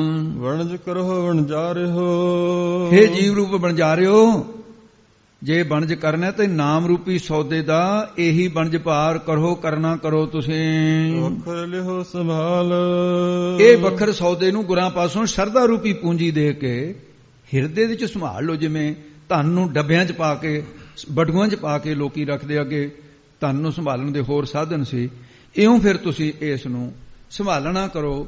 ਸ਼ਰਧਾ ਰੂਪੀ ਪੂੰਜੀ ਜਿਹੜੀ ਹੈ ਉਹਦੇ ਹਿਰਦੇ ਸੰਭਾਲ ਕੇ ਰੱਖੋ, ਲਿਓ, ਸੰਭਾਲਣਾ ਕਰੋ ਜੀ। ਤੈਸੀ ਵਸਤ ਵਿਸਾਹੀ ਹੈ, ਇਹੋ ਜੀ ਵਸਤੂ ਨੂੰ ਖਰੀਦੀਏ। ਕਿਹੋ ਜੀ ਦੱਸਦੇ ਨੇ ਅੱਗੇ, ਜੈਸੀ ਨਿਵ ਹੈ ਨਾਲ, ਜਿਹੜੀ ਲੋਕ ਪਰਲੋਕ ਦੇ ਜੀਵ ਦੇ ਆਤਮਾ ਦੇ ਨਾਲ ਨਿਵੇ ਨਾਲ ਜਾਵੇ। ਇਹੋ ਜੀ ਜਾਣ ਵਾਲੀ ਜਿਹੜੀ ਵਸਤੂ ਆ ਉਹ ਕੀ ਆ? ਉਹ ਤਾਂ ਕੇਵਲ ਨਾਮ ਹੀ ਆ। ਫਿਰ ਜੈ ਮਾਤ ਪਿਤਾ ਸੁਤ ਮੀਤ ਨਾ ਭਾਈ, ਮਨੂਹਾ ਨਾਮ ਤੇਰਾ ਸੰਗ ਸਹਾਈ। ਜੈ ਮਾਹ ਭਿਆਨ ਦੂਤ ਜਮ ਦਲੈ, ਤੇ ਕੇਵਲ ਨਾਮ ਸੰਗ ਤੇਰੇ ਚਲੇ। ਫਿਰ ਨਾਮ ਤਾਂ ਨਾਲ ਹੀ ਜਾਊਗਾ ਨਾ ਪਰਮੇਸ਼ਰ ਦਾ। ਜੇ ਮਾਰ ਕੇ ਗਨੇ ਜਾਹੇ ਨਾ ਕੋਸਾ, ਹਰ ਕਾ ਨਾਮ ਉਹਾਂ ਸੰਗ ਤੋਸਾ। ਇਹ ਹੈ ਅਸਲੀ ਵਣਜ ਵਪਾਰ ਜੀ। ਅੱਗੇ ਸਾਹੋ ਸੁਜਾਨ ਹੈ, ਤੇ ਉਹ ਸਜਾਨ ਸ਼ਾਹੂਕਾਰ ਅੱਗੇ ਸੂਝਵਾਨ ਹੈ। ਇਹ ਨਾ ਸਮਝੋ ਤੁਸੀਂ ਉਹ ਅੰਤਰਜਾਮੀ ਹੈ। ਲੈਸੀ ਵਸਤ ਸਵਾਲ, ਉਹ ਸ਼ਾਹੂਕਾਰ ਦੀ ਨਿਆਈ ਸਿਆਣਾ ਹੈ। ਜਿਵੇਂ ਸ਼ਾਹੂਕਾਰ ਸਿਆਣ ਲੈਂਦੇ ਆ ਵਸਤੂ ਵੀ ਆ ਖੋਟੀ ਹੈ ਚੰਗੀ ਹੈ, ਅੰਤਰਜਾਮੀ ਹੈ। ਉਹ ਨਾਲ ਲੈਂਦੀ ਵਸਤੂ ਨੂੰ ਸੰਭਾਲ ਲੈਸੀ, ਲੈਂਦੇ ਦੀ ਬੋਲੀ ਹੈ, ਸੰਭਾਲ ਲਏਗਾ ਇਹ ਨਾਮ ਰੂਪੀ ਵਸਤੂ ਨੂੰ। ਭਾਵ ਜੀਵ ਸ਼ੁਭ ਅਸ਼ੁਭ ਜਿਹੜੇ ਕਰਮ ਕੀਤੇ ਇਹਨੂੰ, ਉਹਨਾਂ ਨੂੰ ਸੰਭਾਲ ਕੇ ਫਲ ਭੁਗਤਾਏਗਾ। ਨਾਮ ਬਰਾਬਰ ਕੋਈ ਵਸਤੂ ਸਿੱਧ ਨਹੀਂ ਹੋਏਗੀ ਉੱਥੇ। ਫਿਰ ਨਾਮ ਤੁਲਕ ਅਵਰ ਨਾ ਹੋਏ, ਨਾਨਕ ਗੁਰਮੁਖ ਨਾਮ ਪਾਵੇ ਜਨ ਕੋਏ। ਕਹਿੰਦੇ ਹਨ ਜੀ ਭਾਈ ਰੇ RAM ਕਹੋ ਚਿਤ ਲਾਏ। ਇਸ ਕਰਕੇ ਇਹ ਭਾਈ RAM ਰਮੇ ਹੋਏ ਵਾਹਿਗੁਰੂ ਨੂੰ ਬਿਰਤੀ ਲਾ ਕੇ ਪ੍ਰੇਮ ਦੇ ਨਾਲ ਉਹਨੂੰ ਉਚਾਰਨ ਕਰੋ, ਚਿਤ ਲਾ ਕਰਕੇ ਇਹ ਸ਼ਬਦ ਕਹੇ ਸਤਿਗੁਰੂ ਮੇਰ ਤੇ ਰੁਖਰ ਕਰਕੇ। ਉਹ ਸਾਰੀ ਪ੍ਰਤੀ ਏਕਤਾ ਦਾ ਉਪਦੇਸ਼ ਦ੍ਰਿੜ ਕਰਵਾਉਂਦੇ ਨੇ। ਮੇਰ ਤਰੇਮ ਖਤਮ ਕਰਕੇ ਏਕਤਾ ਦ੍ਰਿੜ ਕਰਾਉਣ ਵਾਲੇ ਮਹਾਰਾਜ ਸਾਹਿਬ ਜੀ ਇਸ ਪ੍ਰਕਾਰ ਅੱਗੇ ਦੱਸਦੇ ਨੇ। ਹਰਿ ਜਸ ਵਖਰ ਲੈ ਚੱਲੋ, ਹਰੀ ਜਸ ਪ੍ਰਭੂ ਦੇ ਜਸ ਰੂਪੀ ਵੱਖਰ ਸੌਦੇ ਨੂੰ ਹਿਰਦੇ ਰੂਪੀ ਪੱਲੇ 'ਚ ਬੰਨ੍ਹ ਕੇ ਪਰਲੋਕ ਨੂੰ ਲੈ ਚੱਲੋ। ਹਰ ਜਸ ਵਖਰ ਲੈ ਚਲੋ। ਸੰਸਾਰ ਤੋਂ ਜਦੋਂ ਜਾਓਗੇ ਸਾਡੇ ਨਾਮ ਧਨ ਪੱਲੇ ਹੋਣਾ ਚਾਹੀਏ। ਇਹੀ ਵਾਹਿਗੁਰੂ ਦੀ ਭੇਟਾ ਹੈ ਅਸਲੀ। ਆ ਤਾਂ ਸਭ ਕੁਝ ਉਸੇ ਦਾ ਪੈਦਾ ਕੀਤਾ ਹੈ ਤੇ ਇਹ ਅਸਲੀ ਭੇਟਾ ਹੈ ਨਾਮ ਦੇ। ਸੋ ਦੇਖੈ ਪਤੀ ਆਏ, ਉਹ ਫਿਰ ਕਹੇਗਾ ਹਾਂ ਗੁਰਸਿੱਖਾ ਤੂੰ ਅੰਮ੍ਰਿਤ ਵੇਲੇ ਉੱਠਦਾ ਸੀ, ਤੂੰ ਨਾਮ ਜਪਦਾ ਸੀ ਮਹਾਤਮਾ, ਅਜਮੈਸ਼ ਕਰਕੇ ਦੇਖੇਗਾ। ਫਿਰ ਨਾਮ ਤਨ ਲੈ ਕੇ ਕਹਿੰਦਾ ਹਾਂ ਹੁਣ ਤੂੰ ਪਰਲੋਕ ਦੇ ਵਿੱਚ ਨਾਮ ਤਨ ਦੀ ਖੱਟੀ ਖੱਟ ਕੇ ਆਇਆ, ਇਹ ਤਨ ਤੇਰੇ ਕੰਮ ਆਏਗਾ। ਫਿਰ ਰਹਾਉ ਅਸਥਾਈ ਦੇ ਕੇ ਫਰਾਉਂਦੇ ਨੇ ਜੀ। ਜਿਨ੍ਹਾਂ ਰਾਸ ਨਾ ਸੱਚ ਹੈ, ਜਿਨ੍ਹਾਂ ਦੇ ਪੱਲੇ ਨਾਮ ਰੂਪੀ ਨਾਮ ਦੀ ਰਾਸ ਪੂੰਜੀ ਨਹੀਂ ਹੈ, ਤੇ ਉਹ ਜਿਹੜੇ ਐਸੇ ਹਨ ਕਿਉਂ ਕਿਨਾ ਸੁਖ ਹੋਏ, ਉਹਨਾਂ ਨੂੰ ਆਤਮ ਸੁਖ ਕਿਵੇਂ ਹੋਏਗਾ? ਨਹੀਂ ਹੋ ਸਕਦਾ ਹੈ। ਖੋਟੇ ਵਣਜ ਵਣਜੇ, ਜਿਹੜਾ ਖੋਟਾ ਵਣਜ ਕਰੂਗਾ ਕਾਮ ਕਰੋਲੋ ਮੋਹ ਹੰਕਾਰ ਦਾ, ਮਨ ਤਨ ਖੋਟਾ ਹੋਏ। ਉਹ ਵਣਜਿਆ ਕਿ ਇਹ ਖਰੀਦਿਆ ਕਾਮ ਕ੍ਰੋਧ ਦੇ ਬਦਲੇ, ਕਾਮ ਕ੍ਰੋਧ ਦੇ ਖਰੀਦੇ ਗਏ ਨਾ। ਉਹ ਫਿਰ ਮਨ ਮੁਖਾਂ ਦਾ, ਮਨ ਵੀ ਬਾਸਨਾ ਕਰਕੇ ਖੋਟਾ, ਤਨ ਵੀ ਵਿਕਾਰਾਂ ਕਰਕੇ ਮਲੀਨ ਹੋ ਗਿਆ, ਖੁਟਿਆਈ ਹੋ ਗਈ ਹੈ। ਇਸ ਤਰ੍ਹਾਂ ਹੋ ਜਾਂਦੇ ਨੇ। ਫਿਰ ਅੱਗੇ ਕੀ ਹੋਏਗਾ ਦੱਸਦੇ ਨੇ। ਫਾਹੀ ਫਾਥੇ ਮਿਰਗ ਜਿਉ, ਜਿਵੇਂ ਫਾਹੀ ਵਿੱਚ ਕੜਕੀ ਵਿੱਚ ਮਿਰਗ ਨਹੀਂ ਫਸ ਜਾਂਦਾ, ਹਿਰਨ, ਜਿਵੇਂ ਉਹ ਮੌਤ ਦੀ ਫਾਹੀ ਵਿੱਚ ਇਸ ਤਰ੍ਹਾਂ ਫਸਣਗੇ ਜਿਵੇਂ ਮਿਰਗ ਫਸਦਾ ਹੈ। ਦੁੱਖ ਘਣੋ ਨਿਤ ਰੋਏ, ਜਾਂ ਵੇ ਮਾਇਆ ਦੀ ਫਾਹੀ ਵਿੱਚ, ਕਾਲ ਦੀ ਫਾਹੀ ਵਿੱਚ ਫਸੇ ਹੋਏ, ਜੰਮਣ ਤੇ ਮਰਨ ਦੇ ਦੁੱਖ ਘਣੋ ਬਹੁਤਾ ਹੀ ਦੁੱਖ ਹੋਏਗਾ। ਹਰ ਰੋਜ਼ ਰੋਏ, ਰੋਂਦੇ ਹੀ ਰਹਿਣਗੇ, ਦੁਖੀਆ ਚੱਲਿਆ ਰੋਏ। ਹੁਣ ਸੁਣਿਆ ਕਿਆ ਰਵਾਇਆ, ਕਿਹਨੇ ਸੁਣਨਾ ਉੱਥੇ? ਫਿਰ ਲੋਕ ਦੇ ਵਿੱਚ, ਪਰਲੋਕ ਦੇ ਵਿੱਚ ਕੋਈ ਕਿਸੇ ਦਾ ਰੋਣਾ ਨਹੀਂ ਸੁਣਨ ਨੂੰ ਤਿਆਰ ਹੈ। ਖੋਟੇ ਪੋਤਾ ਨਾ ਪਵੈ ਹੈ, ਜਿਹੜੇ ਖੋਟੇ ਰੁਪਈਏ ਨੇ ਪੋਤੇ ਖਜ਼ਾਨੇ 'ਚ ਤਾਂ ਨਹੀਂ ਪਿਆ ਕਰਦੇ ਬਾਦਸ਼ਾਹ ਦੇ। ਉਸੇ ਤਰ੍ਹਾਂ ਖੋਟੇ ਪੁਰਸ਼ ਪ੍ਰਭੂ ਦੀ ਪ੍ਰਵਾਨ ਜਿਹੜੀ ਦਰਗਾਹ ਹੈ, ਤਿਨ ਹਰ ਗੁਰ ਦਰਸ਼ਨ ਹੋਏ, ਉਹ ਪ੍ਰਵਾਨਗੀ ਰੂਪ ਖਜ਼ਾਨੇ 'ਚ ਨਹੀਂ ਪਾਏ ਜਾਂਦੇ, ਕਿਉਂਕਿ ਉਹ ਜੋਤ 'ਚ ਨਹੀਂ ਮਿਲਾਏ ਜਾਂਦੇ। ਉਹਨਾਂ ਨੂੰ ਫਿਰ ਹਰ ਪ੍ਰਭੂ ਕਿਉਂਕਿ ਪਰਮੇਸ਼ਰ ਵਾਹਿਗੁਰੂ ਦੇ ਨਾਂ ਤਾਂ ਗੁਰੂ ਦਾ ਦਰਸ਼ਨ ਪ੍ਰਾਪਤ ਹੁੰਦਾ ਹੈ, ਨਾ ਪਰਮੇਸ਼ਰ ਦੇ ਦਰਸ਼ਨ ਵਾਂਝੇ ਰਹਿ ਜਾਂਦੇ ਨੇ। ਖੋਟੇ ਜਾਤ ਨਾ ਪਤ ਹੈ, ਖੋਟੇ ਵਿਅਕਤੀ ਦੀ ਕੋਈ ਜਾਤ ਜਾਂ ਪਤ ਪ੍ਰਤਿਸ਼ਠਾ ਨਹੀਂ, ਪਾਤ ਗੋਤ ਪੰਗਤੀ ਨਹੀਂ। ਜਿੱਡਾ ਮਰਜੀ ਉੱਚੇ ਗੋਤ ਦਾ ਹੋਵੇ, ਬ੍ਰਾਹਮਣ ਹੋਵੇ ਚਾਹੇ, ਇਹ ਜੀ ਗੌੜ ਬ੍ਰਾਹਮਣ ਹੈ, ਫਲਾਨਾ ਬ੍ਰਾਹਮਣ ਹੈ, ਜਾਤੀ ਕਰਕੇ ਖੋਟੇ ਕਰਮ ਕਰਦਾ ਹੈ ਤਾਂ ਫਿਰ ਖੋਟਾ ਹੀ ਰਹੇਗਾ। ਖੋਟ ਨਾ ਸੀਜਸ ਕੋਏ, ਖੋਟਾ ਹੀ ਜਾਣਿਆ ਜਾਂਦਾ। ਫਿਰ ਭਾਵੇਂ ਬ੍ਰਾਹਮਣ ਹੋਵੇ, ਖੱਤਰੀ ਸ਼ੂਦਰ ਬੈਸ ਹੋਵੇ, ਹਿੰਦੂ ਮੁਸਲਮਾਨ ਸਿੱਖ ਈਸਾਈ ਕੋਈ ਵੀ ਹੋਵੇ, ਖੋਟ ਕਰਨ ਕਰਕੇ ਉਹ ਵਿਅਕਤੀ ਸੀਜਸ ਛੁੱਟ ਨਹੀਂ ਸਕੇਗਾ, ਮੁਕਤ ਨਹੀਂ ਹੋਏਗਾ, ਤੇ ਉਹਦੀ ਇਹ ਹਾਲਤ ਹੋਏਗੀ। ਖੋਟੇ ਖੋਟ ਕਮਾਵਣਾ, ਖੋਟੇ ਭੈੜੇ ਨੀਤ ਵਾਲੇ ਜਿਹੜੇ ਪੁਰਖ ਨੇ, ਖੋਟ ਬੁਰੇ ਕਰਮਾਂ ਨੂੰ ਕਮਾਉਣਾ ਕਰਦੇ ਨੇ, ਉਹ ਜੂਨਾਂ ਵਿੱਚ ਜਨਮ ਧਾਰ ਕੇ ਫਿਰ ਆਏ ਗਿਆ ਪਤ ਖੋਏ, ਆਏ ਆਉਂਦੇ ਨੇ ਤੇ ਸੰਸਾਰ ਚੋਂ ਪਤ ਇੱਜ਼ਤ ਗਵਾ ਕੇ ਪਰਲੋਕ ਨੂੰ ਚਲੇ ਜਾਂਦੇ ਨੇ। ਉਹਨਾਂ ਮਨਮੁਖਾਂ ਦਾ ਉਹਨਾਂ ਨੂੰ ਫਿਰ ਕੋਈ ਲਾਭ ਨਹੀਂ, ਇਹ ਕੋਈ ਲਾਭ ਨਹੀਂ ਵਾਹਿਗੁਰੂ ਦੇ ਨਾਮ ਦਾ ਪ੍ਰਾਪਤ ਹੋਇਆ। ਇਹ ਉਹਨਾਂ ਦੀ ਖੋਟ ਸੀ, ਖੋਟ ਕਰਕੇ ਖੋਟੇ ਹੀ ਨਿਕਲੇ, ਖੋਟੇ ਸਟਿਆ ਬਾਹਰ ਕੀ ਹੈ? ਨਰਕ। ਪਰਮਾਤਮਾ ਖਰਿਆਂ ਨੂੰ ਤਾਂ ਕਹਿੰਦੇ ਆਜੋ ਤੁਸੀਂ ਆਪਣੇ ਮਿਲਾਪ ਰੂਪੀ ਖਜ਼ਾਨੇ 'ਚ ਪਹੁੰਚਦਾ, ਖੋਟਿਆਂ ਨੂੰ ਕਹਿੰਦਾ ਨਰਕਾਂ 'ਚ ਸੱਟੋ ਇਹਨਾਂ ਨੂੰ, ਉਹ ਨਰਕਾਂ 'ਚ ਸੱਟੇ ਜਾਂਦੇ ਨੇ। ਨਾਨਕ ਮਨ ਸਮਝਾਈਐ, ਧੰਨ ਗੁਰੂ ਨਾਨਕ ਸਾਹਿਬ ਕਹਿੰਦੇ ਗੁਰਮੁਖੋ ਆਪਣੇ ਮਨ ਨੂੰ ਸਮਝਾਇਆ ਕਰੋ, ਦੂਜੇ ਨੂੰ ਕੀ ਸਮਝਾਉਣਾ ਹੈ। ਤੋ ਇਸ ਕਰਕੇ ਸਾਧ ਸਿੰਘ ਜੀ ਸਤਪੁਰਸ਼ਾਂ ਦੇ ਸਿਧਾਂਤ ਹੁੰਦੇ ਨੇ। ਸੰਤ ਗਿਆਨੀ ਮੋਹਨ ਸਿੰਘ ਜੀ ਕਹਿੰਦੇ ਸੀ ਇੱਕ ਦਿਨ, ਕਹਿੰਦੇ ਭਾਈ ਕਿਸੇ ਨੂੰ ਕੀ ਸਮਝਾਉਣਾ ਹੈ, ਆਪਣੇ ਮਨ ਨੂੰ ਇਹ ਸਮਝਾ ਲਓ, ਇਹੀ ਬਹੁਤ ਹੈ। ਦੂਜੇ ਨੂੰ ਕੀ ਗੁਰਮਤਿ ਦਰਾਉਣੀ ਆ, ਆਪ ਇਹ ਦ੍ਰਿੜ ਕਰ ਲਓ, ਇਹੀ ਬਹੁਤ ਹੈ। ਹੁਣ ਤਾਂ ਸਮਾਂ ਹੈ ਜਾ ਵੀ ਆਪਣੇ ਮਨ ਨੂੰ ਸਮਝਾਓ। ਨਾਨਕ ਮਨ ਸਮਝਾਈ ਹੈ, ਕਿਉਂਕਿ ਸਤਿਗੁਰੂ ਮਹਾਰਾਜ ਸਾਹਿਬ ਕਹਿੰਦੇ ਆ ਜਿੰਨਾ ਚਿਰ ਮਨ ਨਹੀਂ ਮੰਨਿਆ ਭਗਤੀ ਨਹੀਂ ਹੁੰਦੀ ਹੈ। ਤੇ ਇਸ ਕਰਕੇ ਮਨ ਨੂੰ ਸਮਝਾਈਏ, ਆਪਣੇ ਮਨ ਨੂੰ ਗੁਰਾਂ ਦੀ ਸਿੱਖਿਆ ਦੁਆਰਾ ਸਮਝਾਈਏ। ਜਦੋਂ ਸਿੱਖਿਆ ਇਹਨੂੰ ਪ੍ਰਾਪਤ ਹੋ ਗਏ, ਗੁਰ ਕੈ ਸ਼ਬਦ ਸਹਲਾ, ਗੁਰੂ ਦੇ ਸ਼ਬਦ ਉਪਦੇਸ਼ ਦੁਆਰਾ ਪਰਮੇਸ਼ਰ ਦੀ ਸਲਾਘਾ ਸਿਫਤ ਕਰੀਏ, ਸਲਾਹਨਾ ਕਰੀਏ।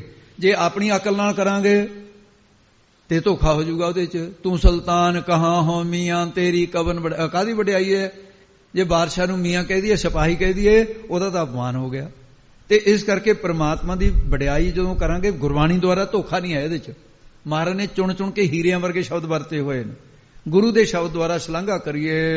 ਰਾਮ ਨਾਮ ਰੰਗ ਰਤਿਆ, ਭਾਈ ਜੋ ਰਾਮ ਰਮੇ ਹੋਏ ਪਰਮੇਸ਼ਰ ਦੇ ਨਾਮ ਦੇ ਰੰਗ ਦੇ ਵਿੱਚ ਰੰਗੇ ਗਏ ਹਨ, ਜਿਹੜੇ ਭਾਰਨਾ ਭਰਮਿਤ ਨਾਹ, ਤੇ ਉਹ ਜਿਹੜੇ ਨੇ ਤਿਨਾ ਉਹਨਾਂ ਨੂੰ ਇਸ ਸਿਰ ਦੇ ਉੱਤੇ ਪਾਪਾਂ ਦਾ ਭਾਰ ਜਾਂ ਸਰੂਪ ਦਾ ਭਰਮ, ਇਹ ਭਰਮ ਦਾ ਵੀ ਭਾਰ ਹੀ ਹੁੰਦਾ ਹੈ ਤੇ ਪਾਪਾਂ ਦਾ ਵੀ ਭਾਰ ਹੈ। ਕਹਿੰਦੇ ਭਾਰ ਨਾ ਭਰਮ ਤੇ ਨਾ ਪਾਪਾਂ ਦਾ ਭਾਰ ਰਿਹਾ ਤੇ ਨਾ ਹੀ ਭਾਈ ਉਹਨਾਂ ਨੂੰ ਫਿਰ ਭਰਮ ਜਿਹੜਾ ਸੀ ਇਹ ਵੀ ਭਾਰ ਹੀ ਬਣਿਆ ਹੋਇਆ। ਇਹਦੇ ਕਰਕੇ ਗਲਤੀਆਂ ਹੁੰਦੀਆਂ ਸੀ। ਪਾਪਾਂ ਦਾ ਬੋਝ ਵੀ ਤਾਂ ਹੀ ਚੱਕੀ ਫਿਰਦਾ, ਪਾਪਾਂ ਦੀ ਗਠੜੀ ਤਾਂ ਹੀ ਸਿਰ ਤੇ ਰੱਖੀ ਹੈ। ਸੀਸ ਨਵਾਏ ਗਿਰ ਪਰ ਸਭ ਪਾਪਨ ਕੀ ਪੋਟ, ਤਾਂ ਤੇ ਸੀਸ ਨਗਾਈ ਹੈ ਲੱਗੇ ਨਾ ਜਮ ਕੀ ਚੋਟ। ਹਰ ਜਪ ਲਾਹ ਅਗਲਾ, ਉਹਨਾਂ ਗੁਰਮੁਖਾਂ ਨੂੰ ਹਰ ਜਪ, ਹਰ ਨਾਮ ਪ੍ਰਭੂ ਦਾ, ਉਹਦੇ ਨਾਮ ਨੂੰ ਜਪ ਕੇ ਅਗਲਾ ਨਾਮ ਹੈ ਬਹੁਤੇ ਦਾ, ਬਹੁਤੇ ਹੀ ਭਾਵ ਬੇਅੰਤ ਹੀ ਲਾਹ ਪ੍ਰਾਪਤ ਹੋਇਆ ਹੈ। ਨਿਰਭਉ ਹਰ ਮਨ ਮਾਹ, ਜਿਨ੍ਹਾਂ ਦੇ ਮਨ ਮਾਹ, ਤੇ ਮਾਹ ਸ਼ਬਦ ਬੋਲਣਾ ਭਾਈ ਕਿਤੇ ਮਾਹੇ ਨਾ ਬਣ ਜਾਏ, ਧਿਆਨ ਰੱਖੀ ਦਾ ਹੁੰਦਾ ਹੈ। ਕੰਨਾਂ ਹੀ ਲੱਗਿਆ ਹੋਇਆ, ਸਿਹਾਰੀ ਨਹੀਂ ਹੈ। ਜਿਨ੍ਹਾਂ ਨੇ ਮਨ ਦੇ ਮਾਹ ਵਿੱਚ ਨਿਰਭਉ ਭੈ ਤੋਂ ਰਹਿਤ ਹਰ ਪ੍ਰਭੂ ਵਸ ਗਿਆ ਹੈ। ਜੋ ਹਰ ਪ੍ਰਭੂ ਮਨ ਮਾਹੇ ਮਨ ਦੇ ਵਿੱਚ ਵਸਾ ਕੇ ਨਿਰਭਉ ਭੈ ਤੇ ਰਹਿਤ ਹੋ ਗਏ, ਉਹਨਾਂ ਨੂੰ ਕਾਲ ਆਦਿ ਦੀ ਆ ਜਿਹੜੀ ਕੋਈ ਭੈ ਨਹੀਂ ਰਹਿੰਦਾ, ਡਰ ਨਹੀਂ ਰਹਿੰਦਾ, ਉਹ ਨਿਰਾਲੇ ਹੋ ਗਏ ਗੁਰਮੁਖ। ਸੋ ਸਤਿਗੁਰਾਂ ਦੀ ਬੜੀ ਮਹਾਨ ਕਿਰਪਾ ਹੋਈ ਹੈ ਭਾਈ।